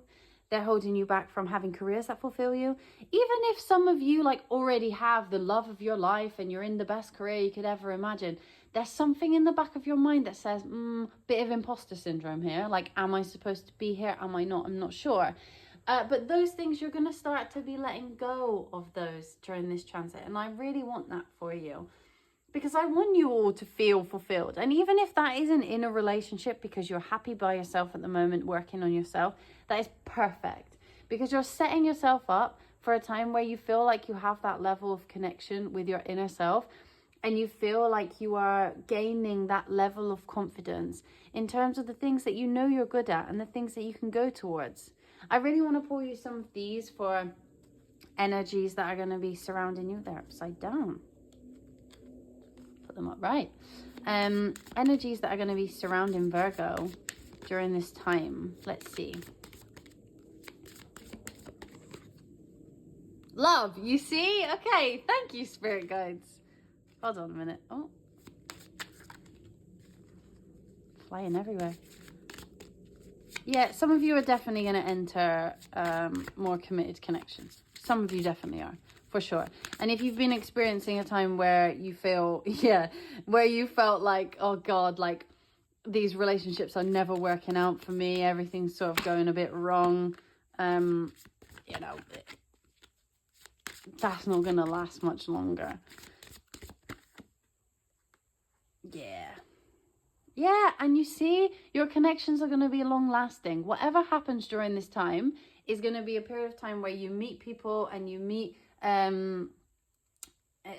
these partnerships that become very special to you very quickly. There's a lot of emotion involved. We know that for sure.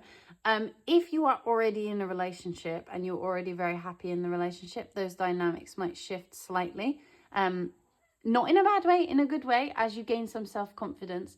Maybe both of you will start to elevate that relationship a little bit more just because you have more self-confidence and because you are feeling more secure in who you are and what you want in this lifetime.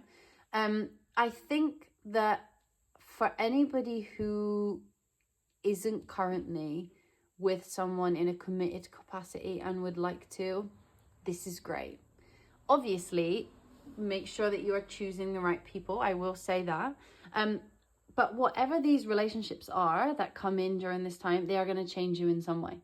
And in a good way. In a good way. We have you ending this transit with the Sun and Neptune, you know, dreamy nature, very joyful, very lovely. You're going to be grateful for this. You're going to use your intuition and meet people that align with you. And that's what we really want for you during this situation. Let's pull some cards for how you are going to be perceived or how you're going to feel as yourself during this transit. I want to know about you.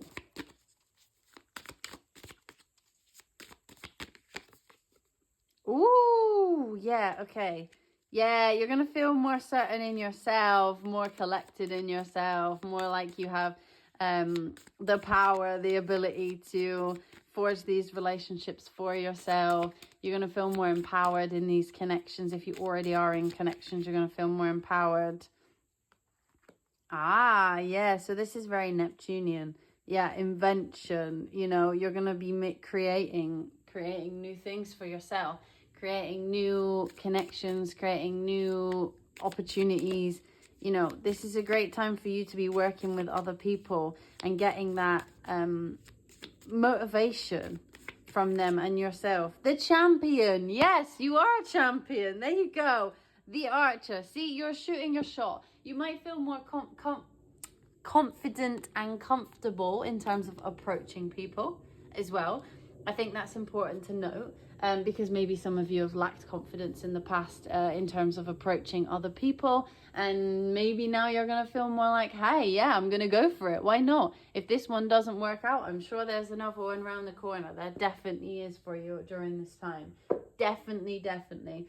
And I really want you to go into this thinking like that you are also the most important person to love as well, because I think that you guys may have been feeling a little bit like, oh, you know, nobody really likes me. I like people and they don't like me back, or people like me and I don't really like them, and nothing's really clicking. But during this time, it's going to start to feel like, hey, I'm making these connections with people and I really, really click with them. I really resonate with them. They make me feel good. I feel like I have a good dynamic with these people. Maybe also some of you should look out for some Pisces people. I think this is mainly here to show me where the North Node is, because this is what my spirit guides like to do.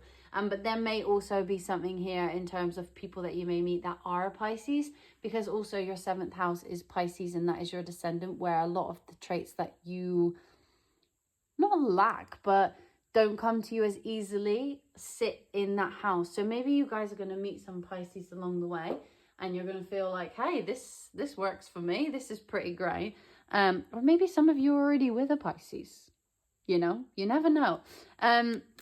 So I'm going to pour you some advice before I finish this reading. If you guys want to know more about who this person may be, or what these upgrades in your relationships might be, then please contact us. Our links will be in the description for personal readings. We love doing them. It's so nice for us to get to know you and to be able to read for you on a personal level. But they'll all be in the description. So if you want a personal reading, there you go. Look at that. There you go.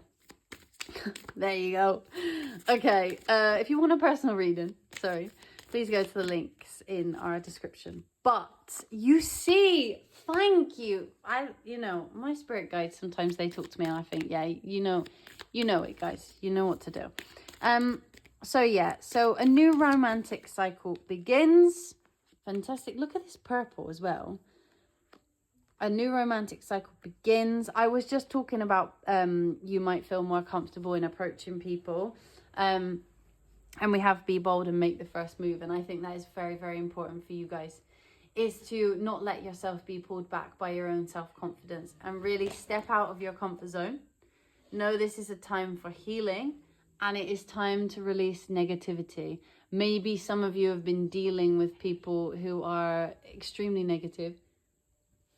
Sorry, the dog is... She's upset at something that's happening outside. I don't know what it is, but there you go. But yeah, it is time to release negativity. And I'm sure some of you have been dealing with some people that are genuinely not so great in this last little cycle. And I want you to know that there are people out there who really, really will like you and really will want to, have you make that first move. And maybe they're just not confident enough to make the first move. And maybe you're sitting there thinking, they don't even like me.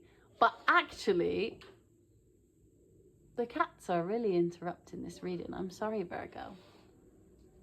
They're all fighting. There's so many of them here. Okay, anyway. So, yes, I'm excited for you, Virgo. I feel like maybe some of you really need this. And maybe some of you have been feeling quite stale. But just know that not only are there people around you who are coming in and giving you this ability to heal from whatever has happened in the past, but there's also more self-empowerment coming towards you in order for you to heal what's been happening to you in the past.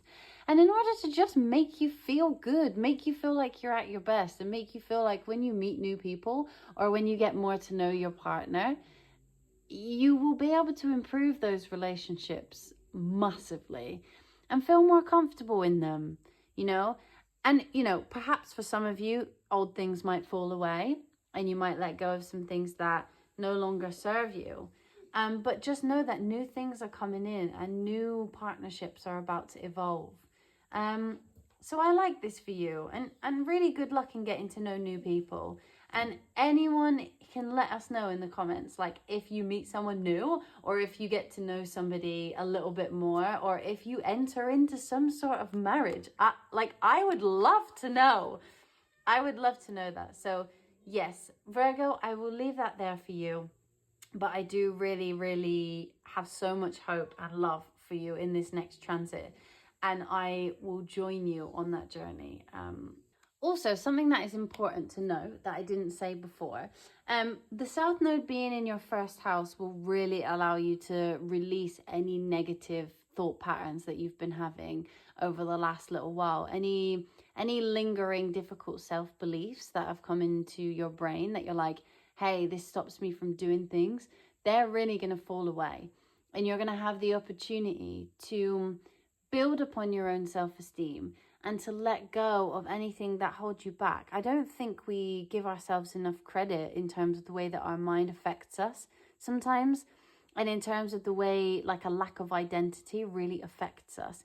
And you're going to be able to find new ways to express your identity. Maybe some of you will completely change the way you look, or get new hair, or decide to try out a new style. I think that this is going to be really beneficial for anything that you do moving forward, is this ability to let go of things that, you see, it's time to release negativity. We talked about that. I think that this is all about those things that we hang on to that no longer serve us. And it's difficult to have the South Node in your first house. It is. It feels like a massive letting go and a bit of a rebirth, which is always kind of hard, because when you have a rebirth, you do have to go through like a grieving process. But afterwards, you feel like an actual, like, very well-rounded, fulfilled human being.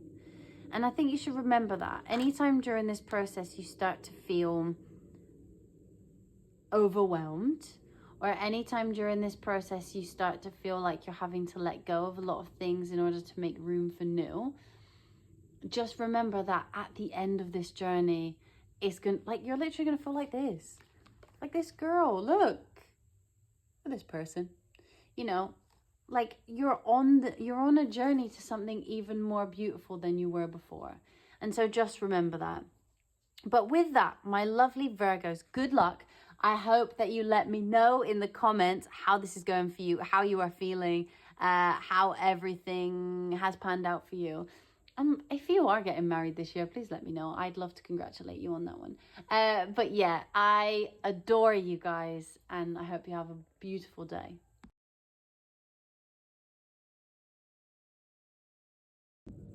Hello, my lovely Libras. This is going to be your reading for 2025/2026 while the nodes are in Pisces and Virgo. We will talk about the astrology. I will pull you some of these cards as well.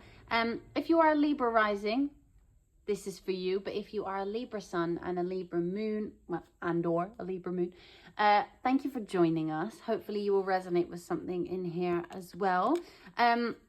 But as always, this is a general reading, so take what resonates, leave what doesn't, and with that, let's get going. So what will be happening for our lovely Libras in 2025/2026 during this transit of the nodes? What is coming through for Libras? I mean, look, they're thinking about this, because there's a lot to say. You guys are having quite a big transit. Wow. Okay. Wow. That's a lot. That's too many. Sorry, Spirit guys. I don't know what you're trying to tell me when you give me like the entire deck.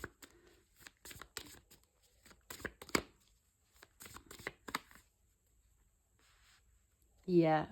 Okay. So I already know these guys are talking about your. These guys are talking about your 12th house.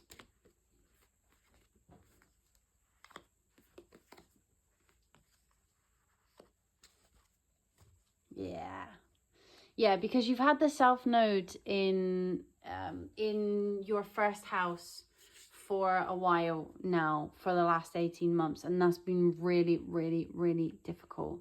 And I understand that. And I do want to say, first of all, that these last 18 months may not have felt very nice, and they may have felt like you've been either doing a lot of letting go in terms of things that don't serve you anymore, but also like feeling like things have been falling away when you didn't want to let them go. That may be changes to your schedule, it may be changes in people around you, it may be changes in living situation, it may be changes in monetary situation, but a lot of things that you place a lot of importance of prior, maybe they've been falling away, and it feels like a massive purging process. It feels like you're letting go of things that maybe you leaned on in the past and you didn't know were going to go. And now here you are, and you've had to go through that process, and you're moving on to something else. That work that you've done in terms of the South Node being in your first house for the last little while, you're going to be very grateful that you've done it, because as you move through and as you move on from that, it's going to give you a renewed sense of like, hey, yeah, you know what, I've done this work and now I can continue doing it. It's going to give you hope, it's going to give you faith, it's going to give you the ability to see the bigger picture, and to sort of say, like, you know, when stuff goes wrong and you have to like surrender to the chaos and be like, you know what, like there's nothing I can do about this now, like literally nothing, so I'm just going to let it run its course. That is how you're going to feel, and it's going to be amazing, because in that, you're going to feel like, oh my God, yeah, I can just try these things, because at the end of the day, if it goes wrong, it goes wrong. Like, whatever, I'm going to try it. And chances are that you're going to fall on your feet, not your face. You know, get curious about things that you want to pursue. Get curious about things that you want to achieve. You guys are going to feel more like, look, I've done all this work. Your routines are now going to be affected, and you're going to start to look at your routines and say, hey, look, you're going to be like these lot. Maybe you want to start some sort of meditation, or maybe you want to start something that makes your body feel good. Maybe you want to start better routines that make you feel healthier, like make you feel like your body works better. I don't know, some of you maybe feel like, maybe some of you had struggled with an injury, or had struggled with something mentally that you've been wanting to get over and it's been hindering your life, or you guys want to like move away from destructive routines, maybe staying up way too late, maybe waking up far too late, you know, things that have been hindering your ability to be productive. You're going to start to look at them and say, hey, that's not what I want to do anymore. I want to change my routine. I want to put in this thing that I really like. I want to make my body feel good. I want to make my mind feel good. And there's going to be an overhaul in that situation, letting go of anything that in the past made things more difficult for you. And I do like this, because I just want you to move forward in the knowledge that you've done a lot of difficult stuff in the last 18 months, and things are moving on to something else now. You're moving forward to doing something different.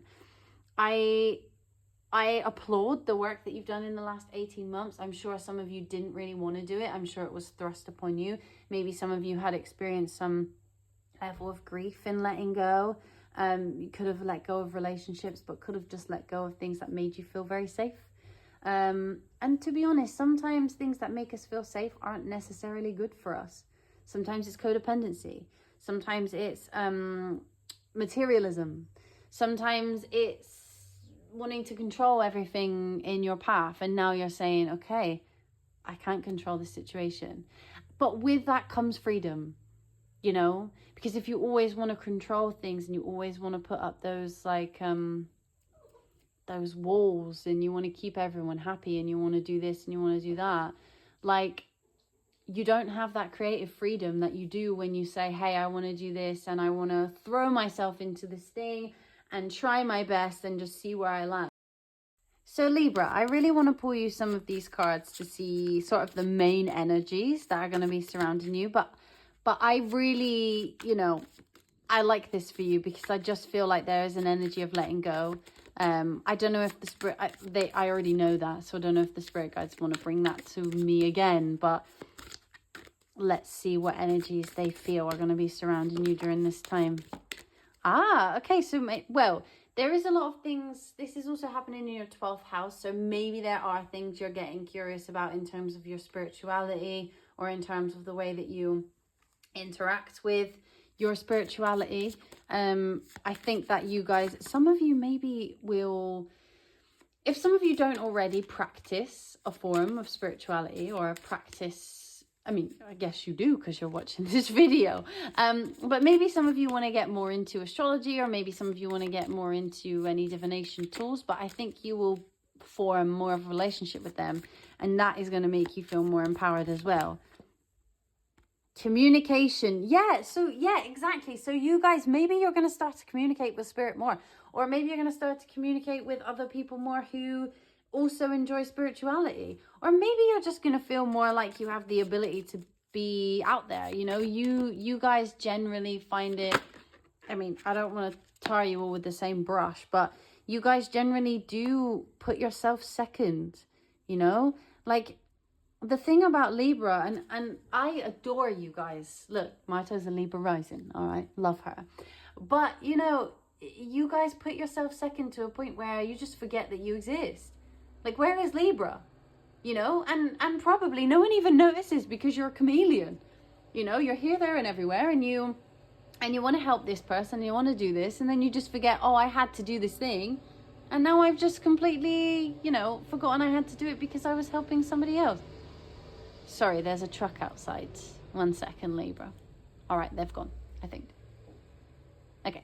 But yeah, you guys, like, it's really difficult because you always forget about yourself. And I think that it's going to be definitely a time where you start to communicate your needs more, and you start to say no, or you start to say yes in some situations where usually you wouldn't have, because you were worried about what somebody else thought or what somebody else was going to do. You know, and I think this is going to be a really beautiful way for you to say, hey, I am here. I do exist. Let's just have one more. Why not? But we do have hope here. And I think it's a beautiful way of saying to you, look, hey, you're going to be all right. This was a very difficult time for you, but we're going to bring you some more abundance because you let go of so many things. Wisdom, yeah. And you gained so much wisdom from this transit. You gained so much wisdom, you know, like, and I think that, yeah, exactly. It's the purging process, purification. You know, you guys, like, don't underestimate the amount of work that you did in this last 18 months to get to where you are now. You may not feel it yet because it may feel like you've had a massive loss, and maybe you actually have experienced grief over whatever it is that you let go of. But whatever happened to you, you're going to be grateful in the end. Maybe not that it happened to you necessarily, but like grateful for how you got through it and how you dealt with it. There's a lot of gratitude to be had here, and a lot of hope to be had here. And you guys can start to be your own individual. Like, honestly, Libra, who cares? You know? Like, at the end of the day, you are helpful enough as it is. You don't need to put yourself on the shelf just because other people need you. They'll get used to it when you start saying no. Let's see what energies are going to be... let's see what energies you are going to be embodying over the next... Wow, that one did a little flip. Over the next 18... That's too many, sorry.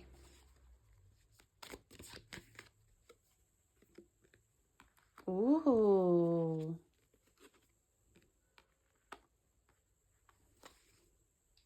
Yeah, so you guys are going to be feeling like, okay, look, it's time for a celebration. I'm going to spend time with who I want, my chosen family or my blood family. Not sure who it would be for any of you, but there's going to be some sort of feeling of like, I am free to do whatever it is that I want to do and spend my time with whoever it is I want to spend my time with. You may receive some apologies actually during this time. And it might be because now that you start to embody your true self, people start to look at you and say, hey, they're so different now. Maybe I did do them wrong in the past and I'd like them back in my life. Be careful whose apologies you accept. Because as a Libra, maybe you might be more inclined to accept apologies that don't deserve your acceptance. Maybe they deserve your forgiveness, but you don't need to invite them back into your life, or you don't need to excuse what they did. let go of it for yourself, you know. But that doesn't mean you have to take whoever it is back, or you have to give an apology back. Sometimes it's okay to just say, thank you so much for apologizing. I appreciate it, but I've moved away now. I've moved on. You know, your course correction is here. You are moving forward in your own direction. And I just really want you to know that you might feel like you need to retreat into your own solitude over the next little while. Do it. You know, your daily routines are going to switch up, right? They are going to switch up. They are going to change. But you don't need to tell people about it. I mean, as a Libra, I doubt you will. But, you know, do this work in silence. It will speak for itself. The work that you're doing will speak for itself. You know, whether that is you wanted to learn something new, or you wanted to start a new sport, or you wanted to, I don't know, get some knowledge about something that you didn't have before. Whatever it is that you're working on, or whatever it is that the goal that you have for yourself, do it in quiet, do it in the solitude, and the actions will speak for itself. I want to pull you some advice though before we go. If you would like to know more about this reading and what's coming for you, we do personal readings, so the link will be in the description of this video. If you would like to know more about this or about something else, please do contact us for a personal reading. They are super nice. We like getting to know you all on a more deeper level, because obviously this is a general reading. So let's see, can I have some advice from my lovely little Libras who are going on a bit of a self-discovery journey? Oh, okay, yeah. These cards are going a bit mental for you guys. They don't normally, but hey, maybe you're finding yourself, you know. Maybe they're embodying your... Okay, so I know what this is. Yeah. Okay. There's so much purple and blue going on today. I don't know if you've watched any of the other readings, but there's been quite a bit of purple and blue. Right, so yes, your emotions have been running high. You've been doing a lot of things that have been very difficult and very out of character for you, and you've had to let a lot go. And Libra doesn't really like to let a lot go, because it really just wants everything to be fair and everything to be nice. But unfortunately, Libra, the world doesn't work that way. Not everything can be balanced all the time, which is a difficult realization to come to. But that's the way it goes, all right? Now, please hold your vision, right? Some of you during this time might feel like going back to your old ways because it was easier, or people accepted it more. And your commitment to that is definitely being tested here. And I just want to make sure that you know to hang on to the things that you've learned. Don't go back to the patterns that you were going through before. And it will be difficult. It will be difficult. And I like that this is where they are, because you have Saturn with boundaries underneath your commitment is being tested, and Saturn is very commitment orientated. Like, I'm going to go for this for the long haul. And whatever work you've been doing, however you've been putting yourself first, keep doing it. Don't forget it. Don't forget how difficult it was, and keep moving with it. Show the world the real you. Exactly. Put yourself first for a minute. Come on. You want to do something, you want to switch up your daily routines, but it doesn't fit in with someone else's routine necessarily. It's okay. You'll find a new dynamic. You'll find a new way to fit it in. But you should do it for yourself. If you were not doing something because somebody else had something to do at the same time, let's find a way around that, you know? Libras, this isn't all sunshine and rainbows, you know? 12 houses involved, not all sunshine and rainbows. But the work that you do in this period of time is going to be so beneficial, and you're going to feel so good about it when it's all done, and you're going to feel like you want to congratulate yourself, and you should. Congratulate yourself for everything you've already done in the last 18 months, because you've been through a lot, and allow yourself to enjoy the notion of letting go. But with that, my sweet Libras, I love you, and well done. I congratulate you very much so.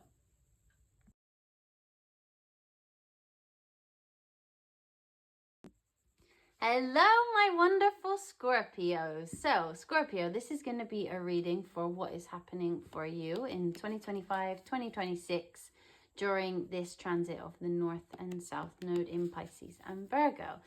If you are Scorpio rising, this is definitely your reading, because we're going to be talking about the houses.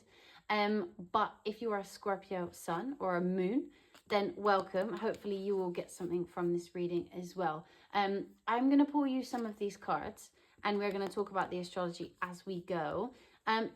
As always, this is a general reading, so take what resonates, leave what doesn't, and let's see what our spirit guides want to say. So, could we have what is going to happen for Scorpio during this transit? 2025, 2026. Wait.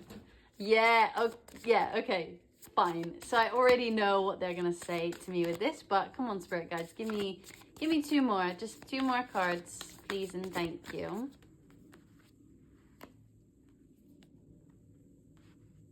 Oh, mate, Scorpio. Go on. One more.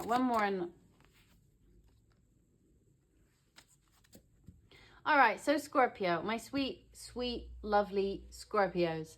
So, listen, this transit is going to have the North Node being in your 5th house. All right, the 5th house is about pleasure, it's about creativity, it's about children, it's about creation in general, things that you build for yourself that give you some sort of passion. Now, it doesn't have to be a career or anything like that, but it could even be hobbies that you like to do, things that just bring you joy. I think that you are going to find your passion for stuff. Maybe you guys have been feeling like you've been focusing on the mundane. Maybe like your life has been feeling like a bit, not necessarily boring, but like just monotonous, you know, like you're always trying to push through mud to get somewhere, just not really going anywhere. You're just kind of bored and feeling like, what am I actually doing? Like, why am I working so hard, or why am I focusing so much on this and not really getting anywhere? Why am I not allowing myself to feel some sense of pleasure? It feels like your next 18 months are going to be full of you rediscovering passions of yours and letting go of friendship groups that no longer serve you. Perhaps you were sort of doing things out of convenience. Maybe you had friends that you would meet up with just because they're in the same place as you, but they weren't exactly friends that you felt passionate about. Like you were like, oh my God, yes, like I'd love to meet these people just because they make me feel energized. It's just kind of like, yeah, they're my friends, you know, I like them a lot. Sometimes they make me laugh, but I don't know if we would actually be friends if we didn't work together, or I don't know if we would be friends if we didn't live down the road, or they didn't go to the school with my kids, you know, like their parents didn't go. You understand what I'm saying. But, you know, like this next 18 months, you're going to really find your passion or your passions. Now, this could be inside of a business. Like this could be that you develop a business idea with someone else and you feel like you want to take it somewhere and you feel very passionate about that. But it could also be just about the things that you do with your spare time. Like the 5th house, maybe you want to create something. Maybe you just want to like join a class for something. Maybe you just want to join a painting class, or like I don't know, an exercise class, or something that a sports team, or something that just gives you a sense of like energy and gives you a sense of like working towards something. It doesn't have to even necessarily feel like it has purpose, you know. It could just be fun, you know, like kids do when they play games. There's no purpose to it. Kids play a game and then they forget about it and they play a different one 5 minutes later. It has no purpose, but it brings them joy. And that's what this is about.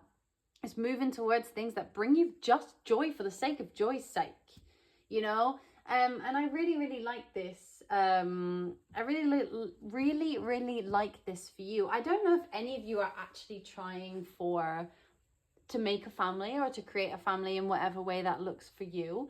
But some of you might find that you are quite successful in that journey. That might resonate with some of you. Maybe you are looking to become a parent, or you're looking to adopt a child, or you have a new niece or nephew that becomes someone that you take care of, or even you start a new job as a teacher.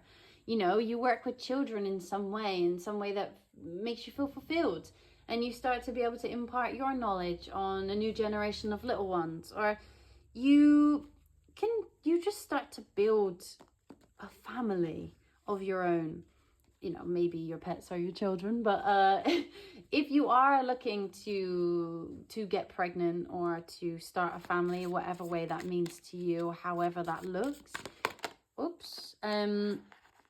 this really is an opportunity that could happen for you. Maybe some of you who aren't necessarily in a stable connection right now will enter a stable connection, something that just makes you feel like you're alive again. I want to pull you some of these cards to get some energies that are going to be surrounding you around this time, just to give us a little bit of extra insight. But this is going to be a real way of you know, we also have the wisdom card here, so maybe you are looking to become a teacher or impart your knowledge on a younger generation in some way.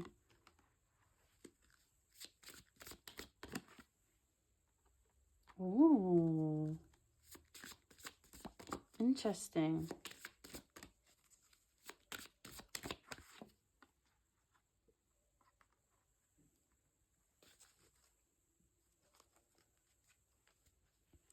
Yeah, so I think whatever this is that you choose to put your effort and energy into and enjoy, maybe some of you are starting to have more fun within your spirituality as well. Maybe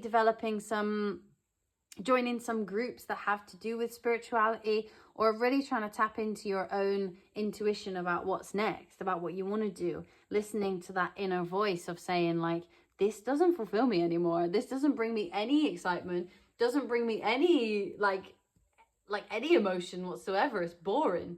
And you guys are just going to start to think outside the box. We have luck on the bottom of the deck. Love this card, very cute. I think that you guys, whatever it is that you plant the seeds of now, are going to follow you through. So if you sit with yourself and think about what brings me joy and what makes me feel like I am meant to be here on this earth, what makes me feel like I am supposed to surround myself with these people, you know, I think about that and really take that forward into whatever it is you want to do next. I think the importance here is working out how you can incorporate joy into your day-to-day life without living like a life of escapism. For example, you know, like we can't all go here and do this every single time, but what does bring me joy in my day-to-day? And how can I incorporate that? Do I have a 9-to-5? If I have a 9-to-5, how can I do a sports team after work one night and it not make me tired the next day? How can I spend my weekend painting something that just is for me and to hang on my wall? Like, what time can you spend with giving yourself a little bit of an opportunity to enjoy these things a bit more? I want to see what your energy is going to be like around this period of time. I would like to see what Scorpio's energy is like around this time. Tell me, how is Scorpio? Yeah, you see it, exactly. This is what I mean. The dancer. I mean, maybe some of you are actually dancers. Maybe some of you want to start. This could be a dance. Maybe you're doing like, I don't know, salsa or something. It literally could be though. Look at the card. If you see it, it's like, okay, partner dancing. Yeah, okay. Unseen potential. Okay, yeah. Okay, cool. I really do think that this is going to be a period of time where you find yourself and you find the things that make you feel passionate. I really like this, whatever that means for you. And also, in terms of this being a long, like something that's for the long term, we had the longevity card. This is something that maybe you do have unseen potential in. And you've hesitated and you've thought, I'm not sure. I don't know whether to start or not. Maybe it's not for me. It doesn't matter.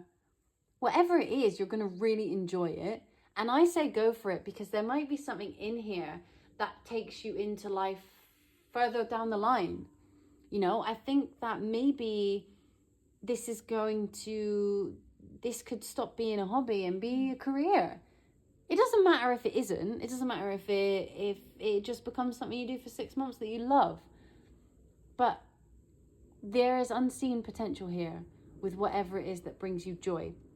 If you are a dancer or you were a dancer prior to, you know, your adulthood or whenever, maybe start it again.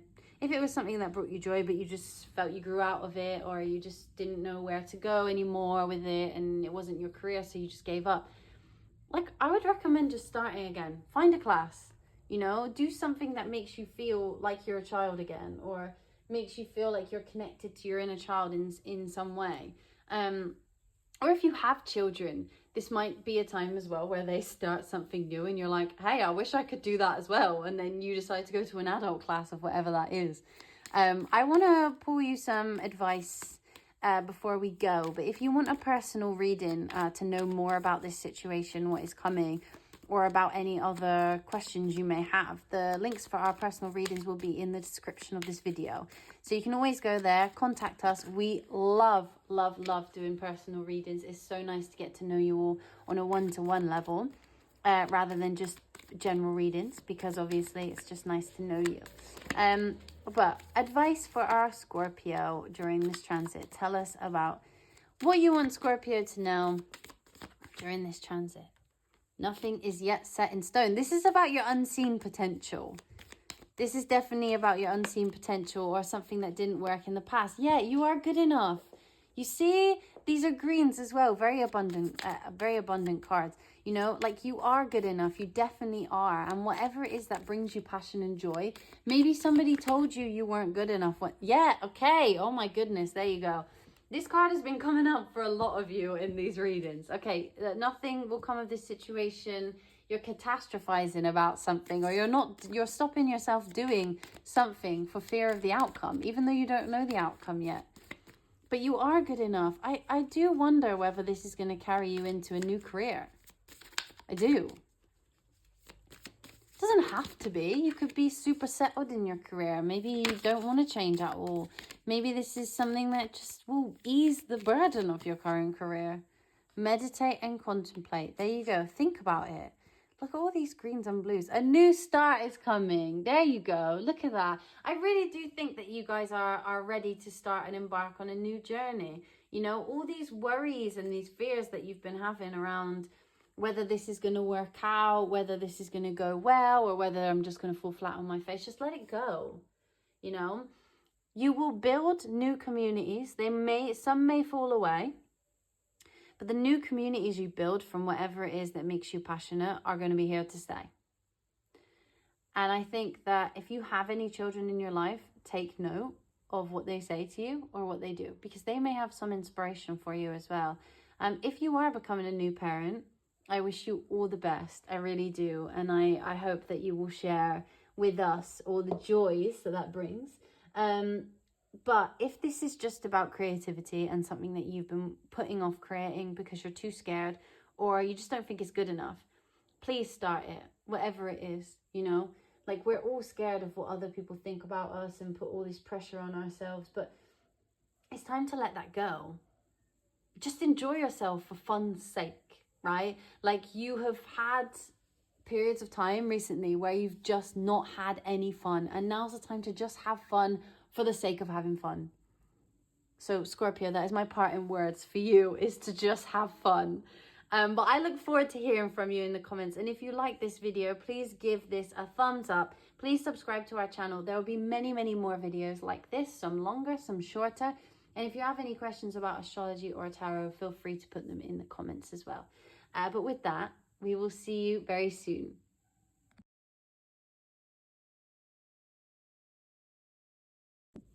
Hello, my Sagittarius. This is your reading for what is going to happen for you this 2025-2026 North Node, South Node transit shift. So the North Node moves to Pisces, the South Node moves to Virgo. Let's see what's going on. If you are a Sagittarius rising, this reading is good for you. We will be talking about your houses and things like that in the astrology part. If you are a Sagittarius sun or moon, that is okay. Welcome. I'm sure you will also get something from this reading as well.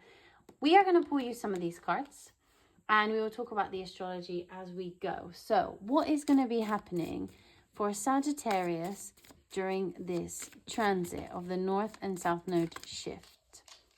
If you hear something in the background, it's just a dog. doing her thing.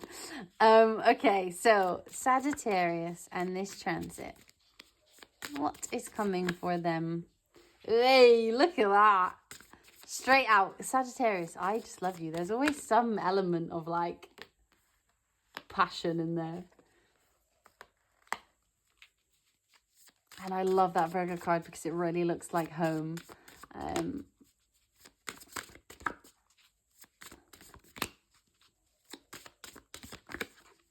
I said before this, I was like, I really hope they give me something that represents home, because I want the spirit guides to make it very simple for them to understand, so I can tell them exactly what I think it's going to be about. And they did. So this North Node transit is going to be happening in your 4th house of home and family and foundation. Now, we have several cards here that indicate to me that you are definitely going to be building some sort of family or some sort of home for yourself. Vesta is the goddess. She is an asteroid. Well, she is not an asteroid, but there is an asteroid. And it represents the fire in the home. You know, like back in the day when people actually had fireplaces, it was like the place where people gathered. It kept them warm. It was the heart of the family home, where people would gather and spend time together in front of the fire. And that is exactly what this is saying. So you are going to be... Some of you might be in, like this might be literal, like some of you might be literally in relationships and expanding your family, like your blood family. Or some of you might just be like cleansing and clearing the space. Maybe some of you are moving. Maybe there is going to be a house sale during this time and you're going to move somewhere different that you can make your own. Perhaps some of you were renting for a really long time and you're actually going to buy your own place. Or maybe I'm feeling some of you might not have had a stable place to be. Maybe you were sort of floating around thinking, I don't know where I'm going to be in 6 months. I don't know where I'm going to live. I don't know what I want to do. And finally, in these next 18 months, you're going to feel like, oh, I have a place. Like I have a place that I call home, that feels like home to me. And I really do want you to know that, like, if your home situation is unstable at the moment, there is definitely something here about you finding a more stable solution to your housing situation, or finding people that take you into being a part of their house and a part of their blood family. If some of you have been struggling with your blood family, or the people who, you know, science would call your family, you know, you're going to be finding and discovering a whole new era of chosen family. People that make you feel a part of, people that make you feel like you are at home when you're with them. Now, that could be with a partner, could be with a relationship. Like it could literally be you are having a relationship, or you have already, getting married, having a house, having a baby. If that is your linear journey, then that is here for you. But some of us, that's not our linear journey, and it is somewhere in between the lines, you know. Some of you will be meeting partners and moving in with them. Some of you will be buying your own house for the first time. Some of you will be having children. But there is something here about you feeling more settled in your home environment. And maybe you've been spending a lot of time, maybe you are one of those people who has done a lot of work in their career, and you've been really focusing on expanding your career and being better in your career and, like, you know, moving that forward, and you haven't even really thought about family. You haven't even really thought about what it is to build a home. And now you're starting to feel like, okay, I have everything that it takes to build a home, whether that is with someone else or whether that is with yourself and your own place and your own little world that you live in. And maybe you'll be doing some home improvements. Perhaps you're upgrading your living space. But for the majority of you, I really do believe this is about building your own family, or whatever that means for you. I'm going to pull you some of these cards to see what energies are surrounding you guys. Oh, there you go. Look, a key. Fine. So you see, this is the main message that I'm getting, is this is about house. This is about having your own home. I know that this card is these cards have plants on them. But when I saw the key, that is exactly what I thought. That is the first thing that came into my head, is the idea of having a key to put in your first, you know, front door that is yours. It doesn't have to be that you're buying one, but maybe some of you are at an age where you've just moved out from your parents. And some of you maybe are at an age where you're thinking about moving somewhere more permanent, or you're downsizing, or whatever it is that you're doing.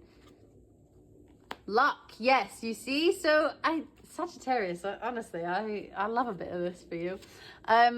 You know, whatever it is, whether you've been struggling with finding a house, or finding a way of building a family, or you've been feeling quite down on your luck in terms of what it is you're looking for as to where you want to move to. Maybe it's felt like you haven't even been able to go towards your goals because you're just stuck where you are.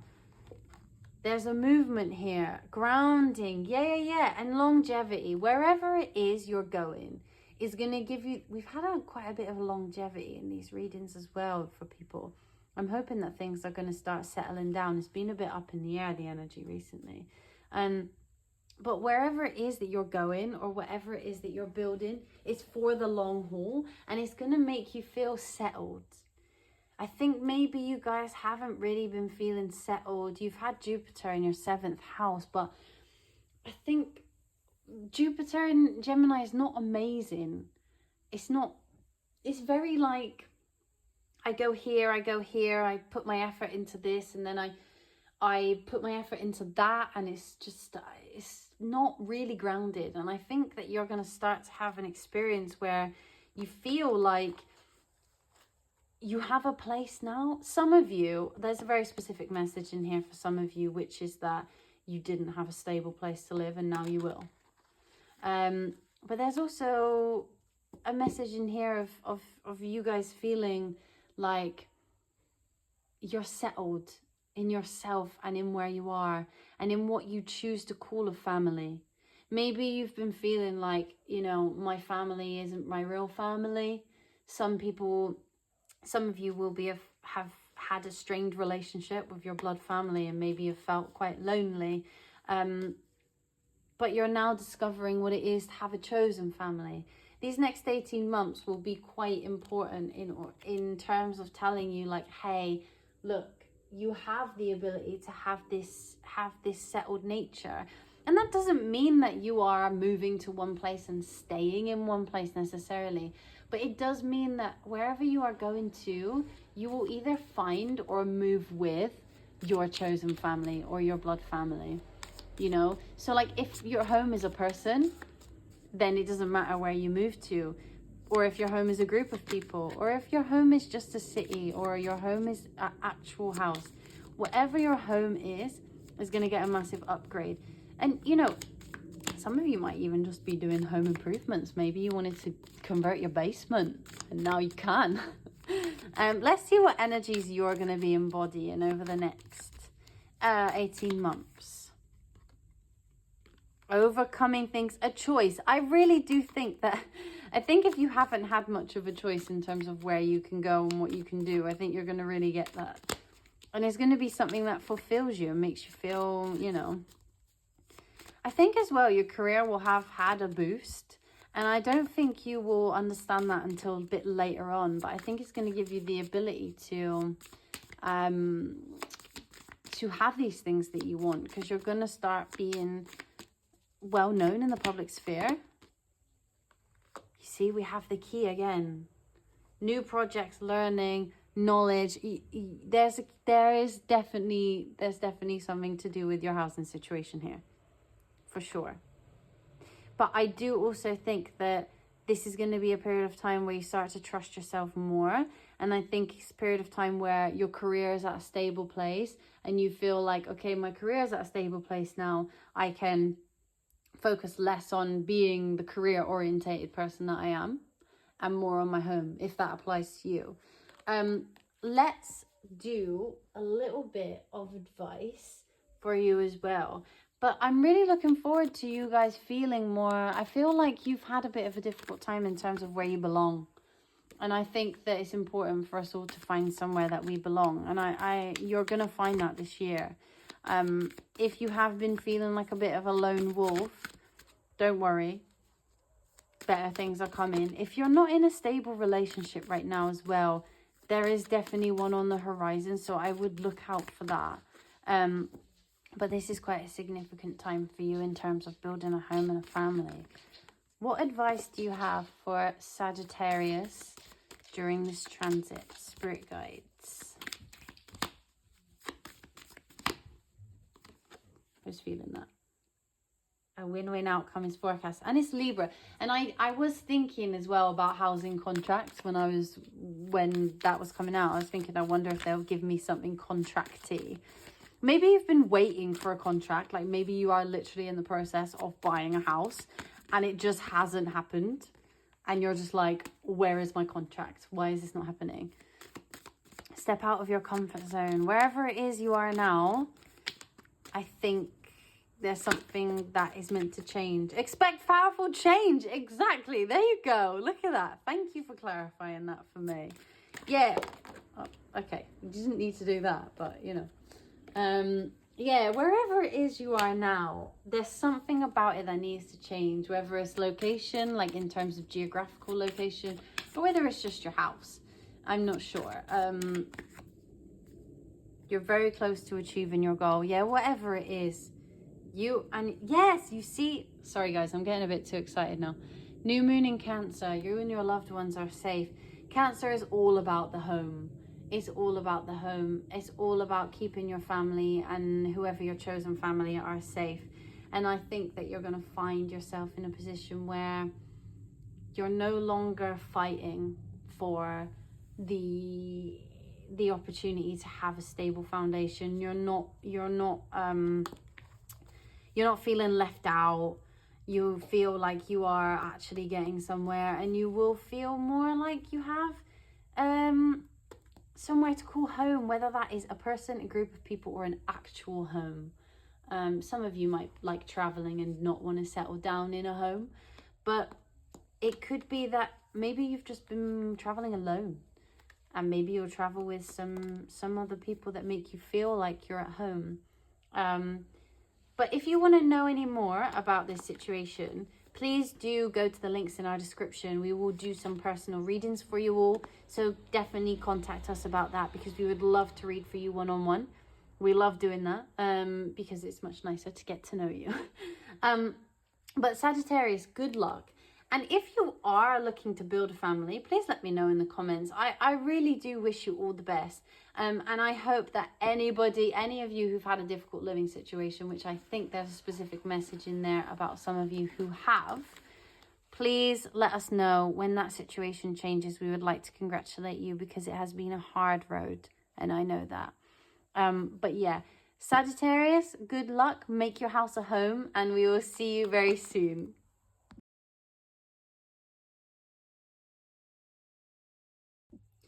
Hello, sweet Capricorns. This is your reading for 2025-2026, the South Node, North Node transit.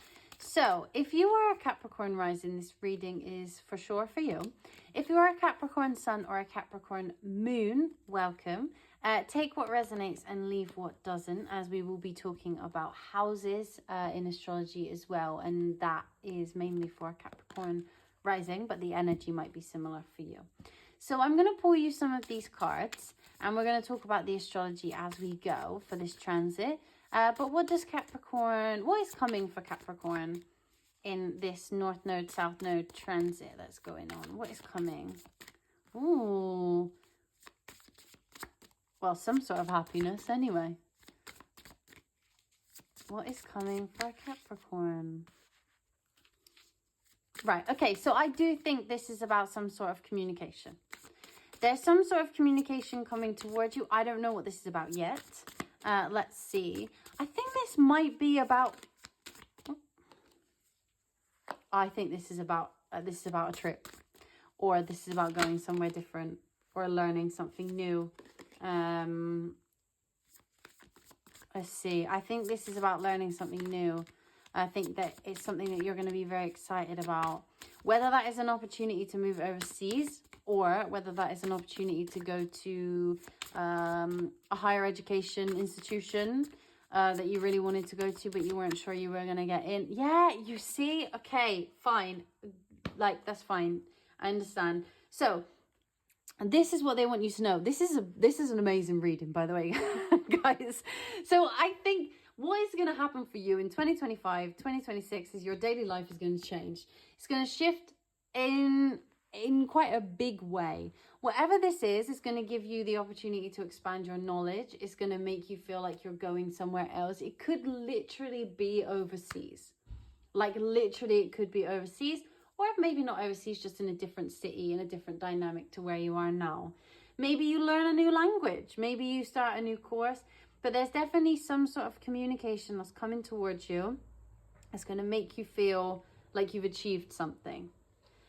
There is one thing I'd like to mention, and that is that you are going to have to overcome some kind of preconceived notions or things about where you want to move to and how easy that is going to be able to do that.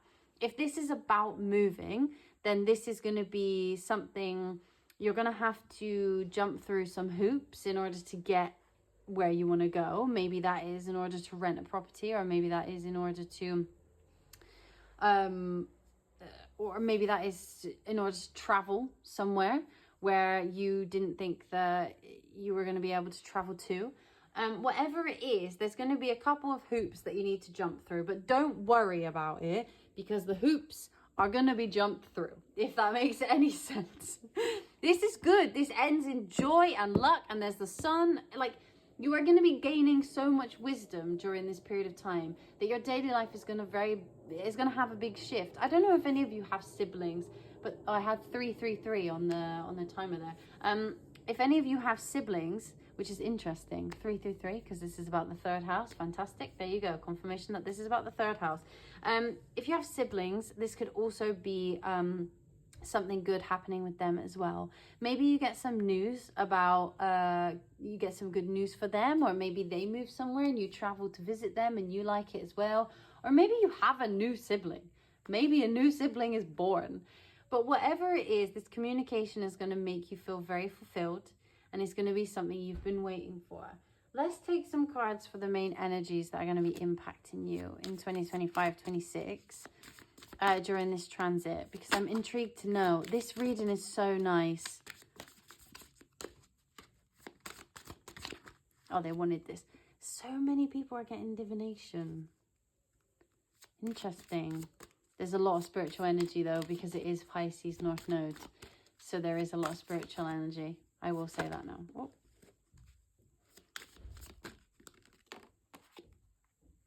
And longevity. Interesting. Okay. Yeah, whatever this is, there's something about water here as well. Rainbows, water, summer. I think there's something here about spring or summer. I think this might be as well when Jupiter moves into Cancer. I think you're going to have quite an uptake of new and exciting things, new projects. Abundance. Yeah, you see? This is so good. Guys, there's such a feeling of expansion to this reading. I love it. And you know, you might have been, I don't know if any of you have been doing any manifestation work or any work on really tapping into what you want and your own higher self. But if you have, this is definitely a congratulations, and to know that this work is going to carry you through this transit. I think you should brace yourself for some very exciting opportunities to come towards you.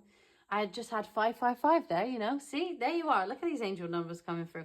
Anyway, yeah, so I think you're going to have to brace yourself for some big changes to your daily life.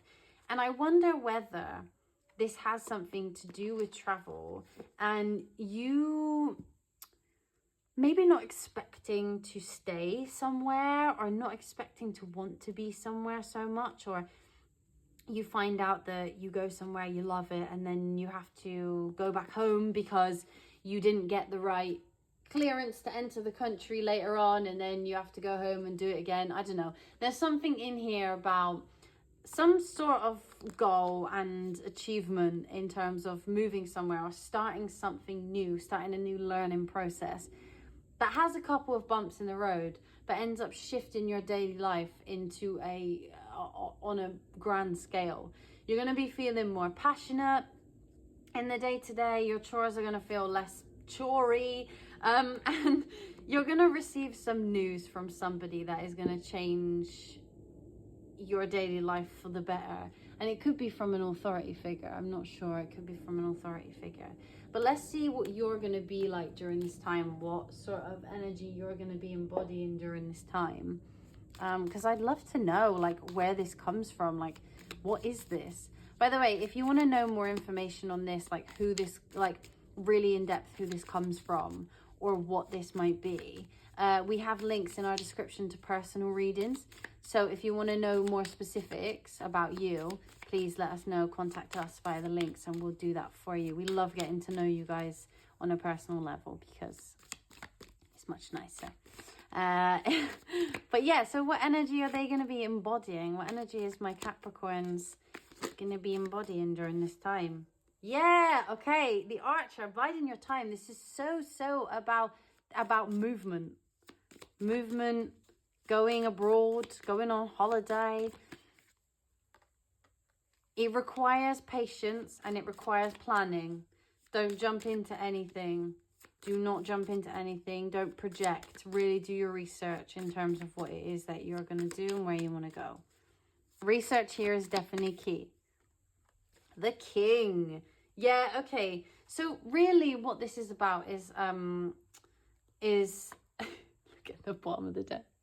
Investigation, research. Yeah, okay. So this, whatever this is, you have to do your research before you jump into anything like that. I'm putting that there. Before you jump into anything, you really need to do your research. There could also be a very specific message in here. If you are doing a career in which you are doing research, like AKA you work in a research field, science, I don't know, anything, like this is a great time for that. And it might call you overseas, or it might give you more opportunities than you had originally thought you were going to get from it. Maybe you're just starting out and you didn't realize that maybe you're going to have a paper published.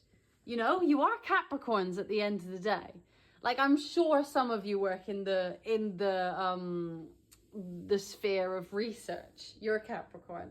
So this could literally be about you discovering something new. Maybe you have actually made a significant discovery and you have a paper published, or your name gets recognized, or you do a TED talk. I don't know. Like, if we're literally talking about research, it could be that.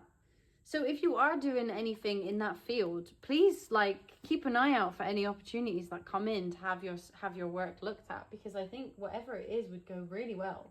I'm going to pull you some advice. As I said, if you want to know more about this specific to you, because this is a general reading at the end of the day, please contact us for a personal reading.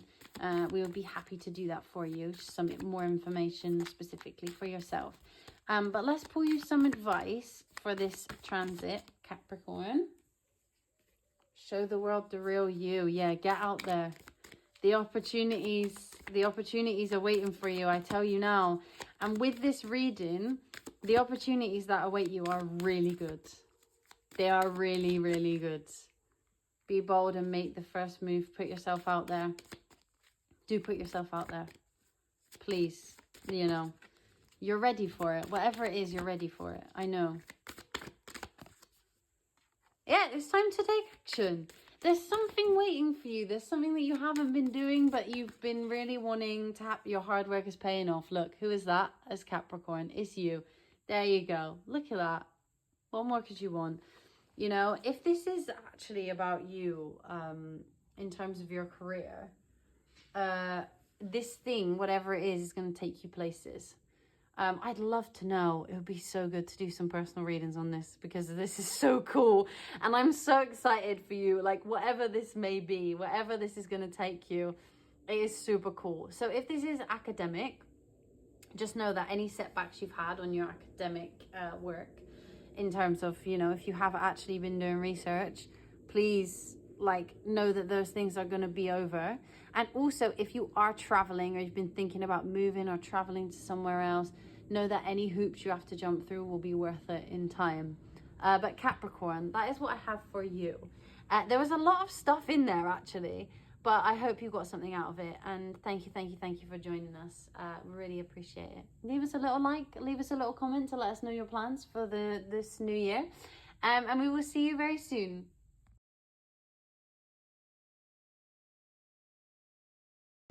Hello, my lovely Aquarius. This is your reading for what is going to happen in 2025/2026 for you guys during this North and South Node transit. So if you're an Aquarius rising, this reading is definitely for you because we will be talking about the houses. If you're an Aquarius sun or an Aquarius moon, welcome. Hello. We appreciate you being here, and hopefully you will also relate to something in this reading. These readings are obviously general readings, so take what resonates and leave what doesn't, as always. And we will pull some of these cards to start, and then we will get into the astrology as we go. All right, what does Aquarius need to know about this transit for them? What is happening for Aquarius? Aquarius, they're definitely giving me something very specific.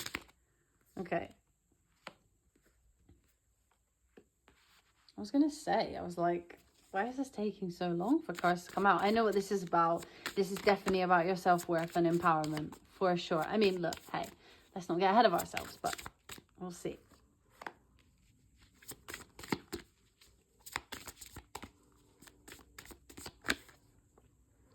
Okay, yeah, so interesting. Okay, so I was wondering whether this was going to have a big connotation to expressing, like, whether embracing your level of self-worth and pushing forward in knowing that you are good enough to do whatever it is that you want to do. All right, so this is all about you taking your power back and having the level of self-worth that you have always really wanted. You know, you're going to start to strive towards, instead of wanting to, you know, please the people around you, you're now going to be working to be like, hey, I am good enough. And you have Pluto on the bottom of the deck, which is super interesting because we just entered, well, not just, but recently entered the Pluto in Aquarius transit, which has not happened for a very, very long time. And, you know, this wouldn't happen in other people's lifetimes, you know. So I think that this is going to be an incredible period of time where you're going to take stock of what you've done and take stock of yourself and be like, hey, I have all the power. I have all the self-determination to do whatever it is that I want to do. The cycles that you've been going through recently, like, get rid of them. They're monotonous. You don't need them. This next year is going to show you that you have everything you need to be what you want to be. And there is definitely something in here about you know, you're going to be gaining some sort of material wealth just because of the fact that this is going to be in your second house. But I do think that they really want me to focus today on the way that it's going to make you feel. You're honestly going to feel like you are on top of your game, and you're going to feel grateful for the ability that you have to open new doors for yourself, to have this new level of self-awareness, have this new level of self-belief, and really move towards what it is that you want. Because you've been spending, I think there's going to be a push and pull here to do with, like, how I build my own self-worth, my abundance for myself, and also how I can share in other people's. So you might have to let go of some reliance on other people. You might have to let go of some reliance on things that come from other people, whether that's opportunities, whether that is money, whether that is self-esteem. Let go of that, and then you'll start to work towards this level of, I build my own money, I build my own abundance, I build my own self-esteem, I know who I am, I build things for myself, I give myself everything I need, I don't really need as much from other people as I needed before. You're going to start to shed that and start to shed the idea that you really need other people to be successful. I'm going to pull you some of these cards because I think I want to know some more about the energies that are going to surround you during this time. So what energies are around Aquarius during this time? Please tell. Oh my goodness. Whoa, whoa, whoa, whoa, whoa. Yeah, that's too many. That's way too many. Let's go again, Aquarius. What energies are surrounding my Aquariuses at this time? My little Aquarius. Productivity. Yeah, exactly. You're gonna start doing these things for yourself. You know, you're gonna be very continuance. Yeah. Okay. So you're just going to keep persisting, doing it for yourself. And at the end, you're going to feel very proud of yourself because you're going to know that you built your empire all alone. And not in a bad way, like, not like you're going to be left on your own and no one's going to help you. But you're going to be a leader. Exactly. And, you know, luck is on your side at the end of the day. You're not going to be alone, but you're going to be okay by yourself. In terms of building your little empire and having the success that you desire, it's going to be coming from you. When I was shuffling, individuality like kept flipping in the deck at one point, and I just felt like that is totally, and it is the Aquarius card actually, but that is so what you're going to be like. You're going to be so steady on your own 2 feet, and you're going to be focused so much on your own self-worth that you're going to be able to lead anybody who is coming towards you. Anyone who wants to collaborate with you, you will lead them. You may not be the one who sits in the back anymore, and you will be the person who says, hey, I know how to do this thing. Do you want to do it with me? And then I'm going to do it for you. But you're going to lead them in that situation. I want to pull some cards as well for like your energy during this time, because I think this is going to be really cool. And I think it's going to open, you know what? It's not going to open many doors. You are going to open many doors for yourself. I think that's important to know. You are going to open many doors for yourself in terms of this work that you're doing, and the effort that you're putting in is going to open doors for you. The catalyst. Yeah.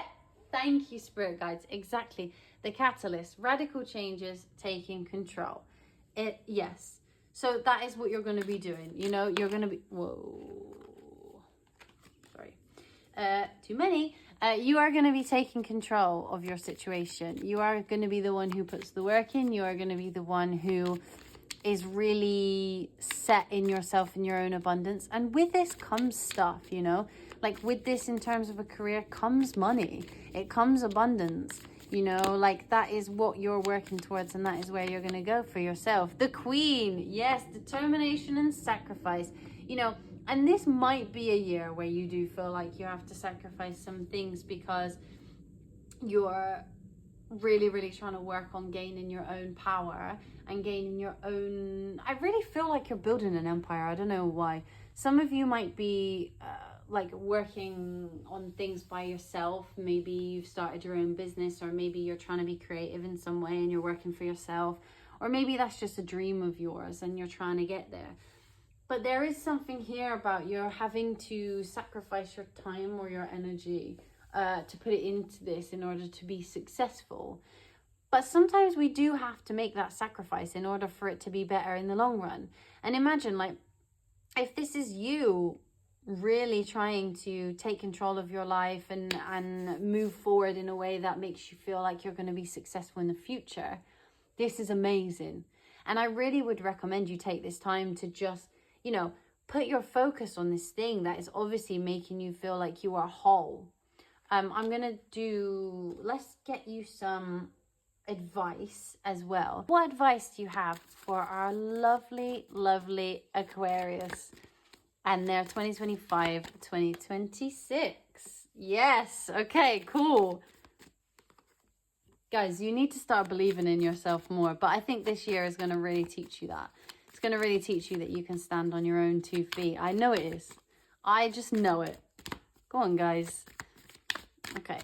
So, I'd like 2 more cards, please. Expect powerful change. Yeah, guys, I don't know if you've been seeing any of the other readings, but a lot of the cards keep coming out for everybody. I think it's because this nodal shift is going to be very different to the last one.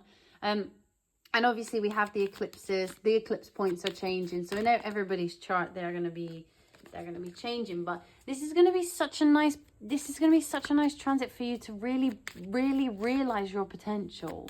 And I think that maybe you guys have just been sleeping on your potential. But you're going to build something great. Believe in the impossible. You see? Believe in the impossible. This is what I mean. You guys have a great, great transit coming towards you. And I'm very, very excited for you, to be fair. I think it's going to be excellent. And I think it's going to teach you a lot about yourself. And I don't know whether you underestimate your own power. But now's the time to stop doing that. Because you have all the ability and all the... all the ability to allow yourself to be as great as you can be.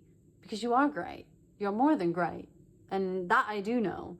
You guys are phenomenal at making things happen. So please, like, don't give up on yourself on this one. Do the things that you have been planning to do but just haven't really got round to. And also, if you guys have something specific that really makes you feel good, please do it. There's something in here about you needing to take control of your own life and be the person that serves you. If there are people in your life who you feel have been holding you back for any reason, or even like propping you up a bit too much and taking away your independence, could be a parent for some of you maybe, or a partner. Maybe they've taken away a lot of your independence and you feel like, I need to get some of that back. Get it back, reclaim it this year. I think that's going to be super important. But Aquarius, thank you so much for allowing me to read for you. Please give this video a like and subscribe to the channel. Leave me a comment. Leave us a comment as well with how you feel your year is going to go, if you have any intuitive feelings about it.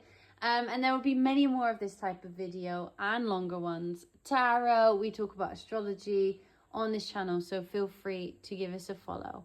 But thank you guys, and we love you.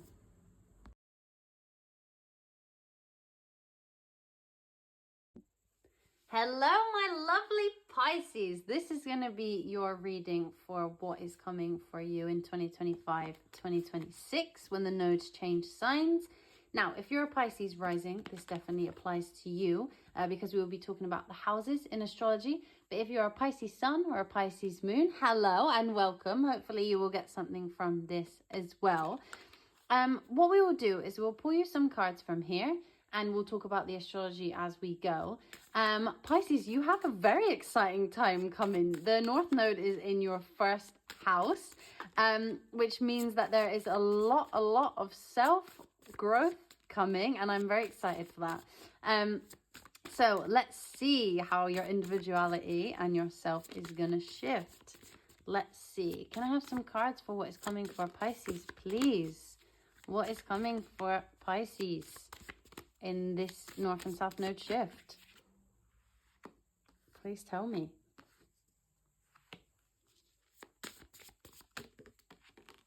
Yeah. Okay. So, Pisces, my lovely Pisces, look, you are going to be doing a lot of self-reflection. Yes, you absolutely are. Who are you? What do you want to become? Where do you want to go? What do you want to do with yourself? And also, like, who is holding you back? And what do you need to leave behind? Because there are going to be some changes in our committed partnerships over this time. Now, you might have experienced some situations recently in the past. I don't know if some of you have started to think that you need to move forward in your individuality, or you've been lacking like this sort of motivation and this confidence in yourself. But there's something about this period of time that is going to make you feel like you literally want to rebel against everything you've been doing so far and start something completely new. You're reflecting on what you've been before. You're having hope and faith that things are going to get better. You are definitely going to want to savor the moments this year, and there will be celebration. Now, this could be a very interesting time because you're going to have to discern what are your unrealistic and crazy escapist tendencies, and what are the things that make you very goal orientated and make you excited about life. I think that you will experience some things during this time that make you feel like, I am being a bit escapist here. I want to go here, but maybe I should think about it before I do it. That is one note I have for you, Pisces, is before you make these big decisions, because you've got this newfound sense of self, please do think about it. Think about how it does affect people before you do it. But not only that, think about how it affects you before you do it, because there will be a lot of you who have a renewed sense of energy and you're like, yes, I have the power to do this and I'm so excited to do that. But how are you going to get there? Because just jumping on a plane or just jumping into a new job or just quitting a job or jumping into a new relationship, not ideal during this time. But this is going to be such a cool moment for you to say, yes, I am ready, I am here, and I am the person that I would really like to be. I'm going to pull you some cards for the main energy of this period of time, because I would really like to know. But I am very excited for you. I think that your relationships might have a little shift in the dynamics as you feel more self-confident and as you feel more like you are able to take on the challenge of life. But it's all for the greater good, because the people who are supposed to be with you will stick with you through this new, I mean, let's say a glow up. I mean, I hate using that term, but some of you might resonate with that. You might change the way that you look, actually. You might change the way that you see yourself in the mirror as well, which I think is really important. And I think it's important to note that those shifts might come not because of any changes that are actually necessarily physical, but from some changes that are quite mental. Yeah, okay, so this is about the reflection. So you're going to be looking back at yourself. I mean, we were just talking about mirrors. But literally, you're going to be looking back at yourself and how you were and saying, okay, this is not what I want to bring with me into this new era. I would like to change these things in order to feel more empowered about myself. Positivity, exactly. You guys are going to be feeling this sense of like, I can do anything.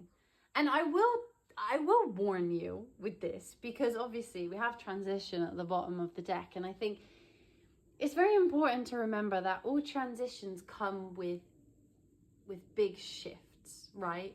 Like there are things that we need to leave behind. When we rebel against certain systems, there are things we need to leave behind, which can be quite painful. But there are also things that we have hope for in the future that are coming towards us. And I think that this is just more of a shift in mindset. Like this isn't that you're going to suddenly get your dream job or suddenly get a new partner. This is like shifts in your mindset, productivity. This is all about you and all about how you deal with your life and yourself and your confidence. And I think that you're really going to see a difference in terms of what you feel is achievable for you and what is attainable for you and how you want to go about that. Some of you may have been feeling recently like, you know, you've had Saturn in your first house, which has made you feel very much like you've pulled yourself back. Maybe you feel like you've not been able to be yourself fully, or you feel like maybe you've had limited self-belief in like the things that you can achieve and the things that you can do. But I think that this is going to make you feel like the world is literally your oyster. Like you are here to do something. The communication card is on the bottom of the deck, and it's also a Pisces card, which is very interesting. I think that you're going to be able to communicate yourself clearly. I think you're going to be able to say what you want and what you need and where you want to go. And you're going to let go of this notion of not being able to do certain things because of whatever limitations you put upon yourself. This is all going to be very look, we talk about self-centered, right? As if it's a bad thing. It can be when you're really not thinking about anybody else. But when you're putting yourself first in order to put other people in a good space in your life, like we all have to put ourselves first at some point. And we all have to have faith in ourselves, or we're going to lead an unfulfilling life, right? And I think this is going to be your time to put more faith into yourself and to really know that like you have the ability to do anything. You know, this should be a renewed sense of like, I am here to do this work and I'm going to do it well. I'm going to pull you some cards here for your energy during this period of time to see what you're going to be embodying. But I really just think this is all about your confidence and all about you as a person, like really embracing, like, this is what I want to do in my life. This is where I want to go. And this is what I want to experience. Sorry, the cats are scratching at the scratching post. Thank you. Okay, so what energy is Pisces going to be embodying during this time? Let's see. Yeah, we have the Weaver, rediscovery, transition. I do believe that you're all going to go on a bit of a journey. And it's going to feel extremely freeing because you have had Saturn in your first house. And I think that this is going to be a period of time where you feel like, you know, now you can weave your own creation. Now you can do what you want. This is why I do warn you about the escapist tendencies that Pisces does have. Because, you know, for example, if you do struggle in any way with any escapist behavior, like substances or, you know, people or places or things that just like make you feel, have, you know, like an outer body experience almost. I think if you have any of those tendencies, now's the time to really knuckle down and be like, yeah, I can't fall back into that again.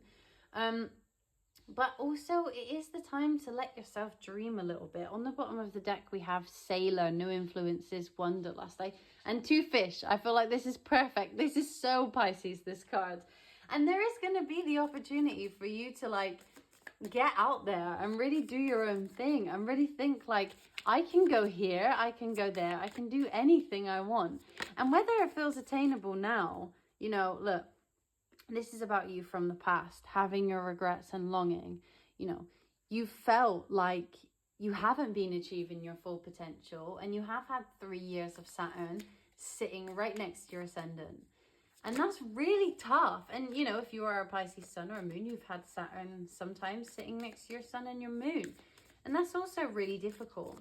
But there is something about letting go of those regrets and letting go of that longing and moving towards something that is infinitely better.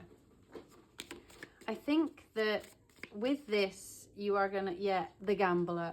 You have to take some risks. You really do have to take some risks and live in that inspiration and that gratitude. I think that when you go through this, you are going to feel like you want to savor this moment. And the transit will end and you'll be like, oh, that's over now. But whatever you learn during this transit, you have to learn to savor it and have to learn to celebrate it. I think the thing that I want you to take away from this is that your new sense of empowerment can lead you anywhere. You know, some of the readings have been about career, some of them have been about love, various degrees of situations in life. But the thing about a first house transit is that it's about you. And it's really one of them things that can take you wherever you want it to go. And as a Pisces is so mutable. Pisces is like, I want to be here, I want to be there, I want to be everywhere all at the same time. And sometimes that's not really possible, which makes Pisces sometimes unrealistic. But the great thing about this is that with it being so personal and so broad, it can take you anywhere. Whatever the goal is that you have in mind, if you embrace this energy, it can literally take you anywhere. I'm going to pull you some advice cards because I think it's important that we get some advice during this transit. By the way, guys, if you want to know anything else about this personally for you, we do personal readings. So you can find the links for that in the description to book a personal reading with us. And we'll go through what this means for you specifically, because obviously this is a general reading. But what advice do you have for our sweet Pisces going into this transit? Advice for Pisces. Tell me, what do you have to tell them? I love this transit for you. I just think it's so exciting. It can go anywhere. Be bold and make the first move. Yes, please. Do it. Why not? Why not? Whatever it is that you're feeling like doing, whatever it is that you've been planning on doing but haven't quite done it yet because of your confidence, you know, whether this is speaking to someone that you like, or whether this is like going after a job that you really want. It's time to release negativity. Yes, it is time to release negativity. 100%. Communication is key. There's something about communication here as well. We had that before. I think maybe you're going to get some good news about something. Maybe there's some good news coming. Maybe something that's going to make you feel like, oh my God, I had no idea that that was going to be in store for me. This will be an 18-month full of surprises as well for you, I think. You and your loved ones are safe. I don't know whether you've been worrying about these things, about whether, like, you know, if you put yourself first, everyone else is going to suffer, or if you're not there for everybody, then you're going to struggle in your life because that's sort of your purpose. But they want you to really hold your vision. Whatever it is that you are dreaming about, whatever it is that you want is coming to you during this transit, you know. Believe in the impossible. I think it's important for you to know that whatever the things have been holding you back, you're going to have a renewed sense of self. Now, because of Saturn moving from your first house as well, I want to say, please be careful of the escapist tendencies. If you do feel like you're falling into them, please check yourself. Find an accountability buddy, someone who's going to keep you in check. And just be sure to keep an eye on how you are feeling and how you're dealing with all of this new stuff, because new stuff can be big and scary. But good though. So Pisces, I'm super, super happy for you. I really am. And I just hope that you embrace this change and embrace this new lease on life that you have, and these new ideas and this new big, bold way of living. It's only 18 months. So, you know, use it while you can. But with that, Pisces, I love you. Good luck. And please, please let us know in the comments how this is going. Did you wake up on the 11th of January and feel a new lease of life? I did. I'm a Pisces rising, by the way, in case you didn't know. But yeah, so we will see you very soon. Please, if you like this video, give us a like. Please subscribe to our channel. We will be posting a lot more of this content, a lot more things answering your questions about astrology, about tarot, and general tarot readings. So yes, thank you so much for joining us. We love you very much, and we will see you very, very soon.